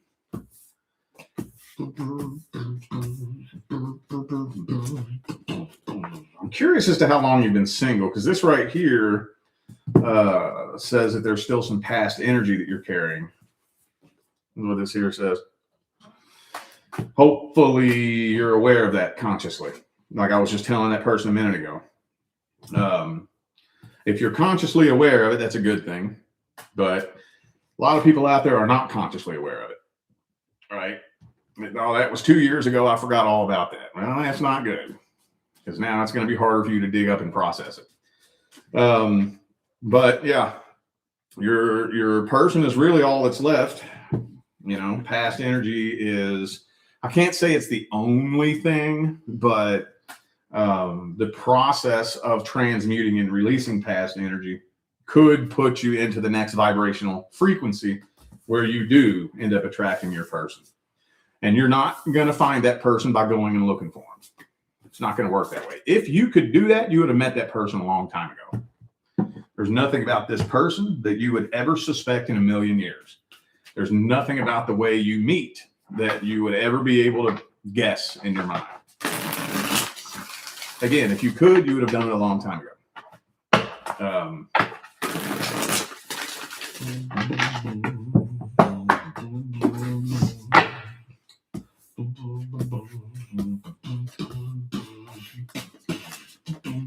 There's that past energy again. Okay. So, again, I don't really know how long you've been single. I don't know. But there's still a little bit of energy work that needs to happen. And again, remember, the primary law is the law of vibration. It's not a relationship that we're looking for. We're looking for abundance. Abundance is a feeling. We have to match the vibration first. We're so entrained and brainwashed to chasing the thing because of the feeling the thing is going to create for us. And that's backwards. That's why all humans are spinning in circles, not where they want to be in life. And it's a tricky thing to do. Again, I'm going to give you the example I gave the last person. Imagine that the one reader that you trust more than anyone on the planet told you that you do not have a divine life partner. You don't have one. You're going to be alone for the rest of your life. Imagine you believe that with every ounce of your heart and soul. That'd probably be hurtful to hear at first. I'm not saying it wouldn't, but eventually the subconscious mind would adapt. Eventually. It would hurt for a little bit, but then the mind would be like, all right, well, fuck, it's time. Because your subconscious mind is always working to do two things: keep you safe and make you happy.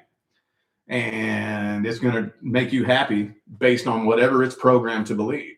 If it believes that you'll finally be happy when you get in the relationship with that right person, it's going to keep you unhappy until you find that person, which that's not the way that it works, though. So if you believe that there is nobody that's going to make you happy, it would let go of that and figure out how to make itself happy. Does that make sense? I try to bring as much value to the table and squish it in as quickly as I can here. Mm-hmm. So is that your last spread, or you still have the whole last one? one? Okay. That was the last one. All right. Next we have DL211, who is an Aquarius. It says, I'm currently an independent contractor in the personal injury law industry and have been in this role for over 17 years. Lately, I've been feeling the need for a change. I'm considering a few different paths. Will I be able to succeed and achieve abundance pursuing my minority women business enterprise certification? Gosh, I'm so tired. This time around. This is where I'm giving the opportunity to garner government contracts. Well, I mean, you're gonna experience abundance one way or the other, period.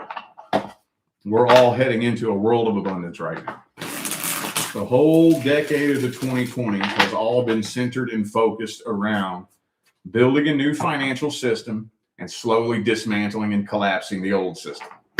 That's everything that we've been watching over the past 5 or 6 years has been centered and focused around that. So we're all moving into a world of abundance. All of us. The question is, what is the role that you're going to be playing when it's time to really step in and play the role of your highest calling? That's the question. Ace of Cups reversed. Well, hang on.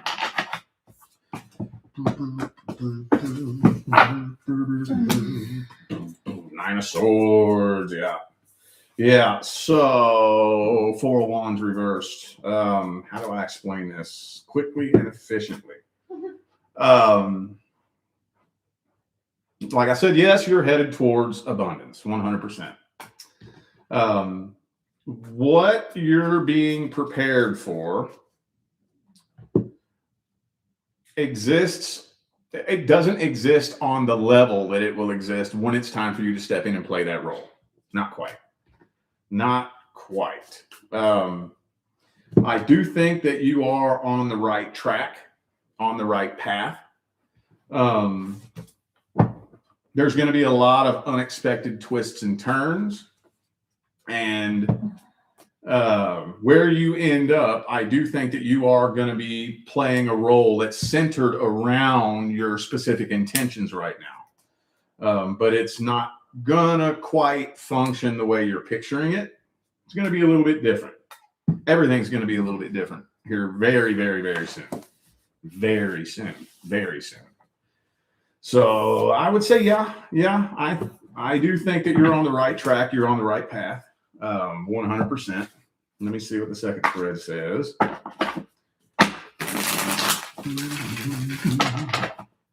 When you feel called towards a path like that, there's a reason for it. What we don't want to do, though, the hardest part is when you feel called to do something and then you start doing it and it's not really working out the way you want it to. We tend to think that, I made the wrong decision. I get it. I totally get it. 100%. But that's not the case. When you feel called towards a specific path, you are to take that path. Anything that happens while you're on that path is happening for a reason that won't make sense until later on down the line looking back. So I think you are on the right path, yes. Will there be challenges and obstacles? Absolutely, 100%. But you are feeling your highest calling you. And stepping off onto that path is going to lead you towards that. It's just the destination. By the time you end up at your highest calling, it's going to be very different than what you're picturing right now. So I would say get on that path and keep doing what you're thinking about doing and be open to unexpected twists and turns. Try not to box yourself too tightly into the box of expectations of how it has to happen. That doesn't mean be lazy and don't do nothing. It means be neutral and balanced and try not to fight losing battles, if that makes sense. So you're on the right track. Absolutely. All right, next is for Kelly, who's a Capricorn. It says, what are Kevin's intentions? This is a love interest. Okay. Are you in the chat? What more details do you need? I'm curious as to how long you've been dealing with this person. I forgot to ask her. Yeah, that's very, very, very important. Because I asked her who it was to her. And I thought you just needed to know who it was. Well, yeah, but if I really want to dig deep, I kind of like to know how long you've been dealing with the person.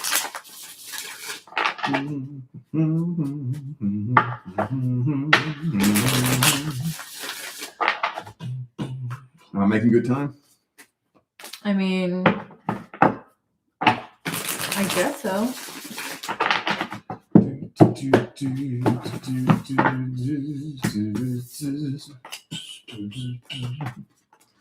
Well, this person has a lot of trust issues. She said about 6 months. Yeah, this person has a lot of trust issues and is still carrying a lot of past vibrational baggage. Kind of looks to me like a new start in love isn't really on the top of this person's priority list. And again, 6 months. You know, that's way too long to not know somebody's intentions. Way too long. Way too long. You should know their intentions in the first 6 weeks. But this person has a lot of trust issues. A lot. I don't know how much this person has previewed you to these trust issues. But there's a lot more past vibrational baggage that this person is holding on to than probably anybody knows. Like anybody. Oh, wow. And look, as soon as I grab this deck, same card is yelling at me, 10 of Wands. Yeah, so this person has a lot of past vibrational baggage that they're not shedding. This person does not know what their own intentions are. They don't know what they want. Is the best way that I can describe that. Yeah, see, 5 of Wands again. trust issues. So to try to figure out how to explain this efficiently as possible, this person's very hurt, broken, and unhealed. And most people, when they get in that place, they think, I just got to move forward with life, you know? But the problem is when you're carrying that much unprocessed shit, it's almost impossible to really genuinely connect with somebody. And that's when they get to a point where they're not really able to connect with anybody. It gets this is a slippery, endless rabbit hole. This person's very confused. They don't know what they want. Doesn't really look like laying a solid foundation and building a life partnership is at the top of their priority list. They're just trying to escape the shit that they're carrying. It's about the only way I can describe it. 6 months, way too long. Way too long. I would be thinking about a solid decision being made one way or the other here pretty soon.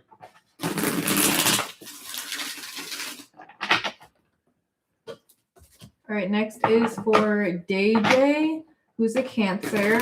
What inner capacity am I being asked to develop right now so that my next relationship and life decisions come from stability rather than need? Well, does that make sense? Yeah, but it kind of sounds like you're looking at it from a perspective of idiosyncrasy, and it's not like that. It's standard across the board. In order to attract a successful divine life partnership, it's not idiosyncratic. It's across the board with everyone, and that is inner emotional responsibility, independence, and abundance. But now the first thing I'm going to look at is I want to see if there's any other soul contracts due to come in first.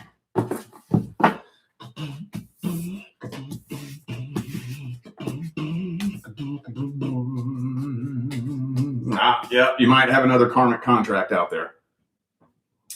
You very well may have another karmic contract out there. Plus, there's still a pretty decent amount of past energy that needs to be shed. Hopefully, when I say that, you're consciously aware of what I'm talking about. So when I say you have past energy with you, that does not mean that you love that person. It does not mean that you miss that person. It does not mean that you've been sitting around and thinking about that person. It doesn't even mean that you remember that person's name. It means that when the two of you were together, you became quantum entangled, and to one degree or another, you still are. So yeah, there's still maybe a karmic contract out there. But yeah, the primary law is the law of vibration. The secondary law is the law of attraction. What it is that we want to attract, we have to match that frequency. What we're looking for is stability, happiness, love, and abundance. And we have to, I'm not saying that you have to be glowing, floating on a cloud and shitting rainbows before you meet your person. What I'm saying is that we have to at least step in to the abundance frequency. And you don't even have to, I'm not saying you have to be on high vibration to meet that person. But as long as the universe sees that you're energetically independent enough, the two of you could come together on a very low frequency. But if you're energetically and emotionally independent, then the two of you can work out of that low frequency together. But that's really, really hard to do because what most people do is once they get into a relationship, they expect the relationship to be the source of their happiness.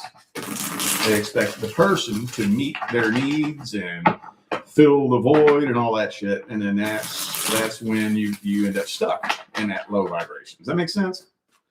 But I do think that there is still a karmic contract out there. Now, don't let the word karma scare you, mislead you, or alarm you. That doesn't mean something bad is supposed to happen. That doesn't mean you did something wrong. It doesn't mean you need to learn a lesson. It means somebody you have unfinished business with from a past life. So I would just recommend that you be picky and choosy about how the energy feels when you connect with someone. What that means It does not mean pick the person who creates the most intense explosion of emotions. That's not what it means. That's what everybody's been doing for the past 50 fucking years. And if that was what we were supposed to be doing, I wouldn't have a fucking job. What we're looking for is transparency. Transparency, a level of transparency you've never felt with anybody on this planet other than your mom. Okay? Everybody thinks they've experienced that before. No, you have not. Think about your mom or your dad or a brother or a sister. Like if your mom told you it was raining jelly beans last weekend, you would know she's telling you the truth. You just know it. Holy shit. God damn, it was raining jelly beans. Oh my God. You would not even question it. Right? That's the feeling that we're looking for. It's not explosive. It's not intoxicating. It's not invigorating. It's calm and natural. It's so natural and neutral. That doesn't even really do it justice, but that's the best thing that I can think to describe what we're looking for. If you meet somebody and you're not 100% sure how they feel about you, so you want to come ask me, that's not your person. If you meet somebody and you're a little bit confused about what they want, where this connection is going, so after a few months you just get so fed up you have to come ask me, that's not your person. Think about that. We're looking for transparency. Okay, next we have Jazz, who is a Libra. E left out of nowhere. Our relationship was amazing. I don't get it. Why does he reach out here and there now? I'm confused. Are you in the chat? Jazzy Wazzy. Jazzy Wazzy. Are you in the chat? I'm curious as to how long the relationship was. She is in the chat. How long was your all's relationship before Easy E dipped out? 1 year serious. 1 year, okay. Okay. Dang. Okay, all right. Yeah, that's that. That first year is that sweet spot. Where, I mean, it's hard to throw a blanket over this, but usually about 85 to 90% of the time, the cupcake phase lasts around a year. And then going into the second year is when it really starts pretty much dwindling away. About a year and a half later, it's pretty much gone. You know? I always feel like it's that second year. Like, the second year is when you're pretty much like, you know by then if you want to be with them or not. My personal experience. Yeah, no. I mean, I'm saying like that the cupcake phase, the explosive the feeling, of it. The fireworks going off, and that blinding, intoxicating feeling. Usually that lasts around a year. She said day before New Year's, he just said he didn't want to do it anymore. I feel like, never mind. I probably shouldn't say. Go ahead. Is that what you want to say? No. Okay. Because I might be wrong. Well, so, yeah. Devil card, 10 of Wands. Like I said, that feeling, that intoxicating feeling that you get when you're with somebody new, usually starts wearing off around 6 months. And then continues to dwindle it because most people get into relationships to become intoxicated. It's just like going to the bar and getting drunk because you're stressed out, and then eventually that's going to wear off. After I've been around you, been with you, had sex with you so many fucking times, it doesn't do that anymore. And if you're doing all that to cover up your problems, after a while, I built up a tolerance to you. You don't distract me from my problems anymore. So now I need to find that high again, right? So that's when they go off and try to find somebody new. Why does he reach out every now and then? To make sure he still has an energetic hook in you for a rainy day. Just in case one of these days I find myself all alone. Or, it could be that whenever something falls through, reaches out just to see if I can reel you back in, Yeah, so it was kind of, I guess you could call that a codependency attachment because that's very similar energy. But yeah, Let me see what else needs to come through. What do you want to say? I don't know. I was just gonna say he probably like had friends who were like doing something on New Year's or something like that, and then I don't know. I'm totally just thinking of something random. I'm not accurate at all. I'm just saying I know how like guys are. They'll like break up with you before like an event or like a holiday because their friends are doing something or whatever. Possible. Very And there's probably possible. another girl there. I just want to say, but it didn't show anything about another girl, so that's why I didn't Well, say anything. no, all that is insinuating I need to go find someone new. I don't know. That maybe he had someone picked out. Usually, when a man walks away from you, it's because he's already secured somebody. Most men are not going to walk away with no backup plan. Right? Most men, by the time they walk away, they've already secured another female. It would like depend on their age too, because like my mindset I'm thinking is like 20s and 20-year-olds what they do. But it's like 20-year-olds nowadays I don't even know if they even go out and like party like we used to. There's the devil card again. I got to cover it up We gotta because cover up the naked butts. YouTube always poops their pants when I show the full card, and I have to appeal it and go back and forth, and it's this big pain in the ass. But devil card. Yeah. So again, it would not surprise me if he already had someone new picked out and he reaches out every now and then when either A, whoever he's messing with falls through, or B, he's afraid that things are about to fall through. Wants to make sure, because like I said, look what he did with you, right? Made sure that he secured somebody new before he dipped. Now he wants a backup plan. So he wants to make sure that he has a backup plan just in case. Right? So I'm going to make sure I have an energetic hook in you just in case this falls through. I can jump to you. Your average man. It's women don't understand how hard it is for most men to find a mate. I've talked to women who just really, they think, oh, if I was a man for a day, I'd be fucking all these bitches. No, That's literally what I said. Oh, I've heard No. so many women say that. What did I say? I said, no. I said, in my next life, I want to be a guy and I want to drive like a semi truck across like the country, and I'm going to have sex with all the, what do you call them? The lot lizards. The lot lizards. Oh. Well, yeah, if you're paying for it. If you're paying for it. You have to pay them? Yeah, they're prostitutes. Oh, yeah. They're prostitutes that hang out at truck stops. That's like what my next life is going to be. I'm just going to have sex with all these random little hookers and drive a semi-truck. Yeah, hookers. That's about the only way you can do it as a man, unless he possesses an attribute that makes him valuable in the dating marketplace.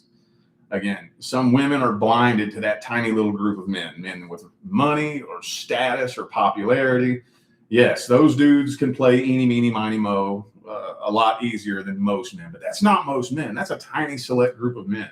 Most men struggle. It's hard to find a mate for most guys. So they're not just going to dip out without securing something. Most men are not independent enough for that. So, Okay, that's like a 10-minute reading right there. we're about at the end anyways. I know, but we need to make sure they're all pretty much the same. Well, when I do stuff like that, that's for everybody. I know, but we have to keep it fair for everybody. So, next is See the Dream, who is a Cancer. Is there something I still need to learn from my karmic relationship I've been in for over 10 years?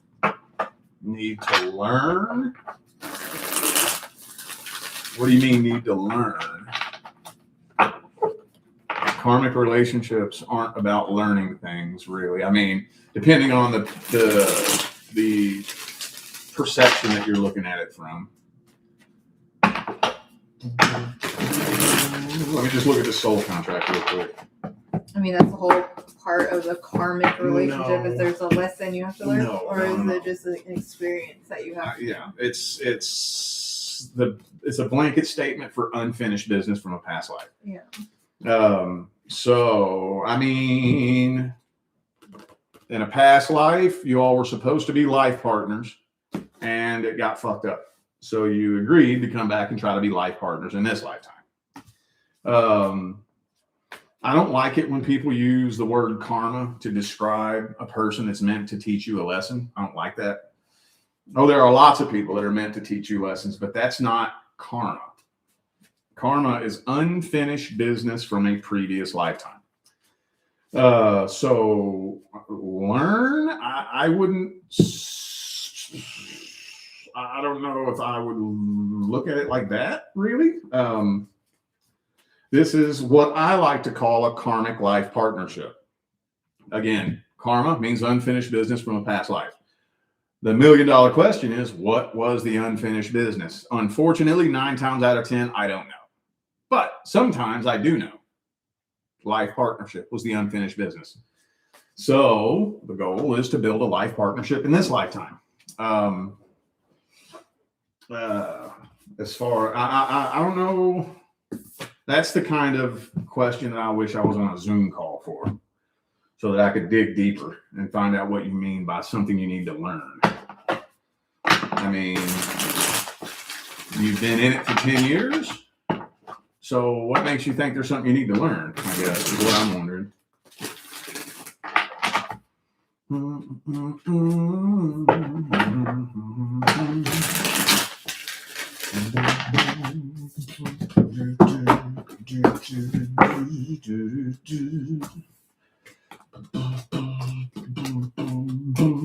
Yeah, I mean, I personally, now there's always something to be learned. Every person that you cross paths with can teach you something very valuable. And the spiritual path embraces that.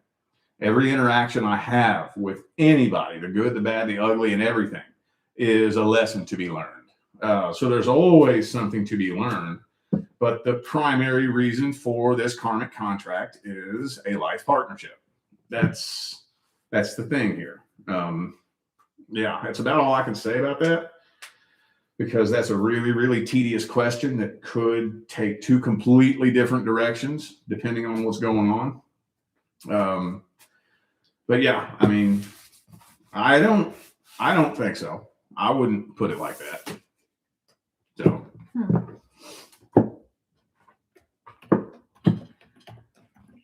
Okay, next is for Sam, who's a Gemini. Does my girlfriend really love me or just using me? Oh, shit. Oh, shit. Are you in the chat? 99% of the time, if you don't know whether or not somebody loves you, they don't. 99% of the time, if you suspect that somebody may be using you, they're using you. I'm curious though as to how long you've been together, if you're in the chat. It's not that big of a deal, but it would help me dig a little bit deeper and explain things a little bit better.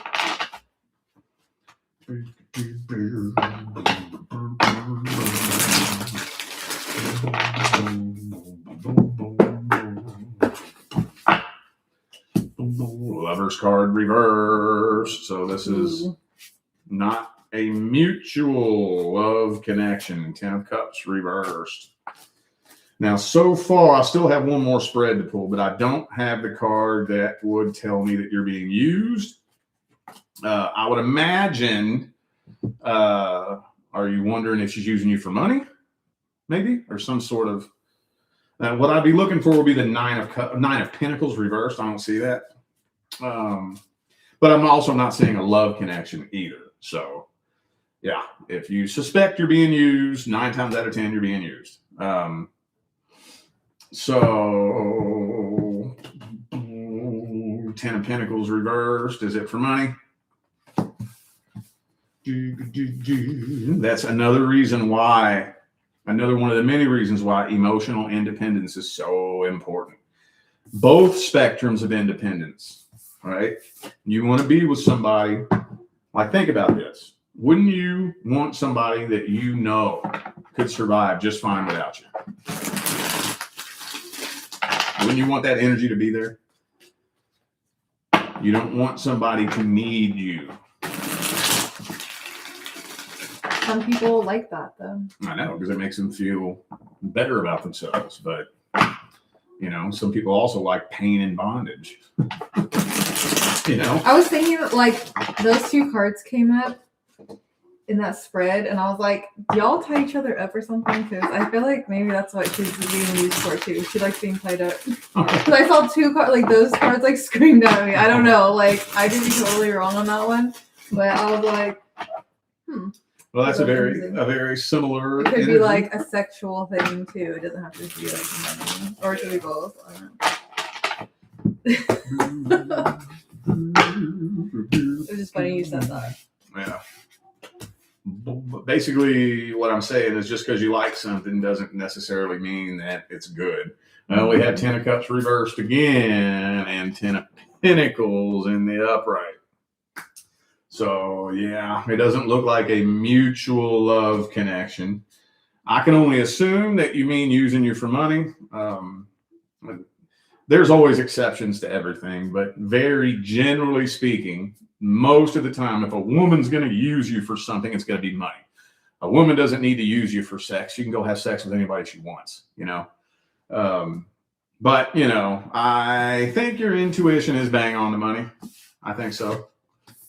I think they might both be female. What's that? I think they're both female. Oh, okay. So, But I yeah. don't.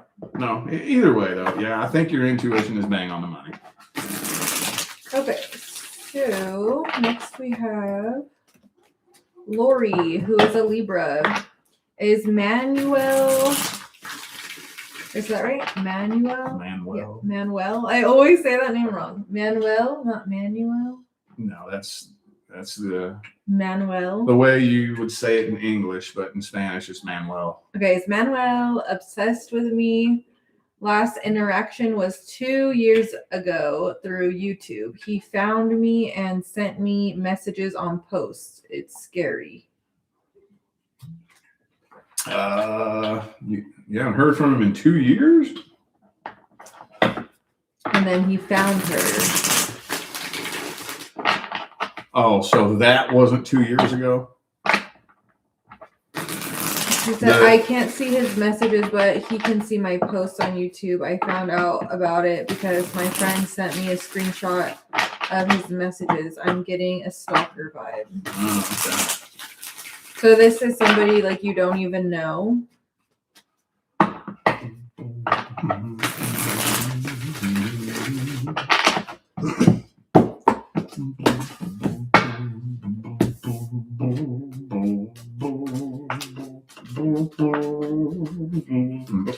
I don't really have the card yet that would tell me obsessed. I'll be looking for the devil card. Not really seeing the devil card, but I mean, I am seeing a very strange attachment. So are you a YouTuber?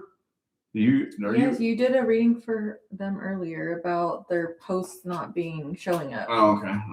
And you said, is it your videos or your posts? Okay, yeah. Okay. So yeah, that's something you have to fucking deal with, man. Weirdos. That comes with the job. Really, really weird, obsessive, strange, weird, creepy fucking people. That's part of the job. So let me see what the second spread says. Yeah, but if it's somebody that she knows, then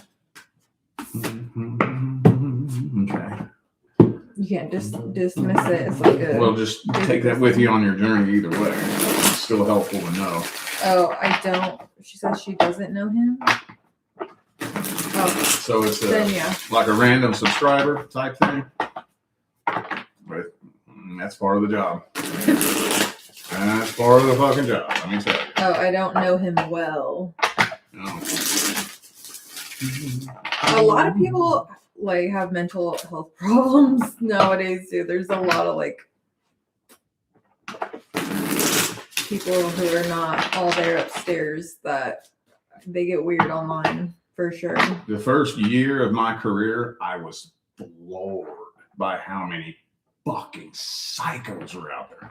I mean, you know, you hear about it when you watch like crime documentaries, so you know they're out there, but there's a lot of really unhinged, fucked up people out there. I was floored. Freaked me the fuck out. I couldn't believe it. Couldn't believe it. Anywho, though, yeah, I mean, you could probably say that. I don't have the devil card here, but I mean, I do have, 6 of cups reversed, 9 of cups reversed. You could probably use the word obsessed. Probably, yeah. Very, very lonely, broken, emotionally codependent. And what's the word for it? There's actually a scientific term for it where, and this happens a lot, where people will literally invent a make-believe relationship with you in their mind. And even if it's somebody you don't even know they exist, and they will make up this whole relationship. They seriously will think you're talking to them in every video you make. Like, that's happened to you so many times. So many times. Like, girls will message him and be like, I know that we're supposed to be together. I know you know this too. Or what do they say? I'm like so tired. I can't even think. All kinds but of like shit. They're like, I know you're married, but I know you feel what I'm feeling, and just let me know when you want to talk. Or I don't know. We just kind of laugh at them. And sometimes, oh, well, who was that one person about 2 or 3 months ago that was like writing some shit about, oh, I thought our friendship was something like this and that. And I know that you were talking about me in that video. And just tell me what's the deal and this. And I'm like, what? Who the fuck are you? Like, I thought our friendship was supposed to be something. Oh, yeah. Or I thought we or had something more than something deeper than that. I don't know. It's so funny. Yeah, that happens a lot. All you can do is just laugh sometimes, I guess. Yeah, just take it as a compliment. If you really want to work towards building an audience, though, be mentally prepared for that. I was not mentally prepared for that. I'm used to it now, so now when it happens, it's kind of funny. But in the beginning, I was like, what the fuck? It was weird. Anyway. All right. So next we have Max, who is a Cancer. Does someone from work have a crush on me? Okay, that should be easy. Now, I would imagine, do you have somebody specific in mind? Because there's 2 perspectives that I could do this from. I could just look generally and see if I see, that energy in the workplace. Or if you have someone specific in mind, I can look at their intention specifically. Or their feelings specifically. But let me just see generally if I see. Just to give you an example of what I'm looking for, 3 of Pentacles, 8 of Pentacles, Ace of Cups, King of Cups, Knight of Cups, Page of Cups. If I see something of that combination come through, that would indicate feelings at the workplace.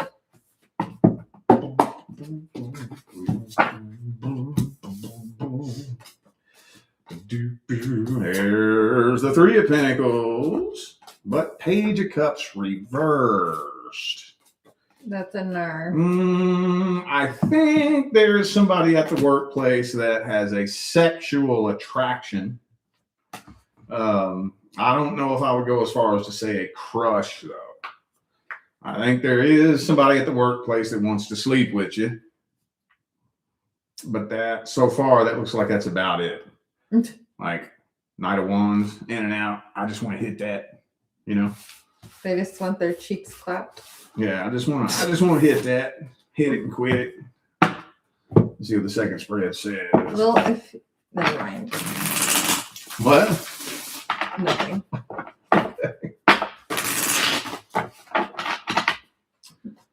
Boop boop be doo 4 1 2 shuffle 1 and 2.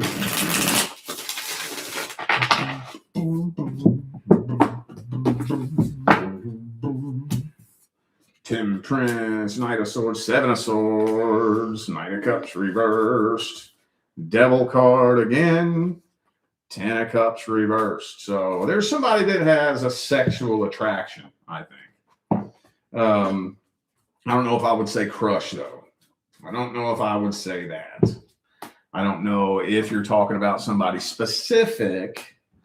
If you are, I think that's probably about as far as it goes. Seven of Swords. If this is a specific individual that you're thinking of, just be careful. Be very, very careful.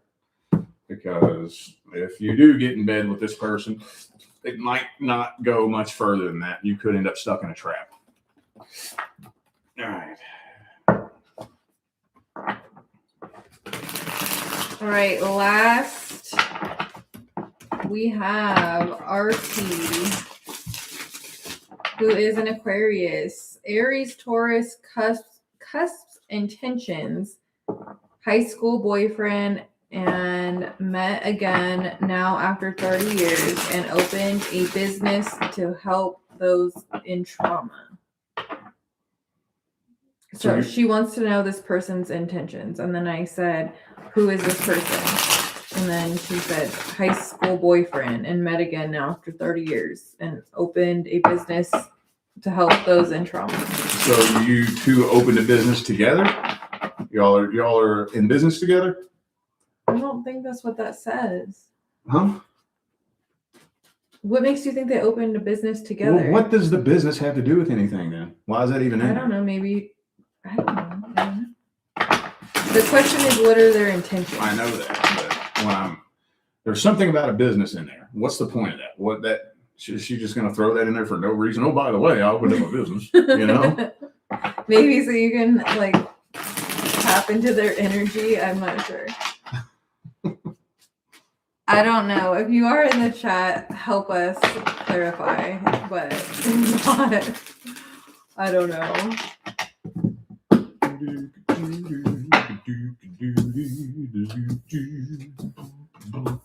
Well, Seven of Cups. I think this person is still exploring options, is very lonely, and just wants to be in a relationship with someone. So, yeah, it's not uncommon for an ex-boyfriend to come back when they just want a relationship with someone. 30 years later, though? Yeah. He's like, let me go through my yearbook real quick. Let me pull out and blow the dust off of it. I'm telling you, most men, Damn. if a man is afraid that he may be on the verge of spending the rest of his life alone, every man in that position is going to start thinking about exes. Every man. Well, fuck, I can't be alone. I can't be alone. So if I can't meet nobody new, I got to see if I can get back with one of my exes. So that's kind of what this feels like. You know, somebody that just wants to be in a relationship with somebody, anybody, doesn't really care who with. So I'm going to kind of leave that to you to decide whether or not those are good or bad intentions. I'm going to try to describe it as very misguided intentions. I'm going to try to leave it neutral, you know. Let's see what the second spread says.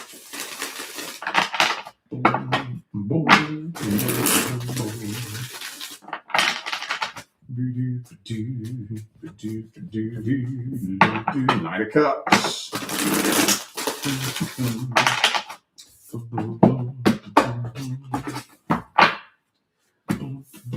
Six of Wands. Yeah, there's that codependency card again with the Ten of Cups. I'm lonely. I want to be in a relationship. So, yeah, I think he just wants to be in a relationship. You know, somebody, anybody. You know, at this point in the game, I don't really think he cares who it's with. So, again, I'm not gonna put any of my own opinions and my own 2 cents into whether or not that's good or bad. I think it's misguided. I don't think it's a very wise way to approach a connection, but I don't think it's coming from a bad place, a place of manipulation or anything like that. So yeah, just wants to be in a relationship with someone. So yeah. So then at least you know that he wants to be in a relationship. Yeah, you still got to be careful with that though. It's very nuanced. Just be careful is all I can really say. All right, you guys. All right. Thank you guys so much. This was very unexpected. Yeah, I didn't I had no idea that many readings came in. Yeah. I had no clue that the list of pre-orders was 30 something. Because I don't get notified when readings come in. So I thought it was going to be normal. I thought it'd be like maybe 10, 15. No. Right? Like 5 minutes before we started, she said, the pre-orders is 31. I'm like, what? I didn't know that. Yeah. So make sure you guys are listening for when Rich announces we do this again. It is random, but thank you guys so much. Yeah. We are eternally grateful for all of you, and we wish you guys the very best. All right. So, Doses. bye.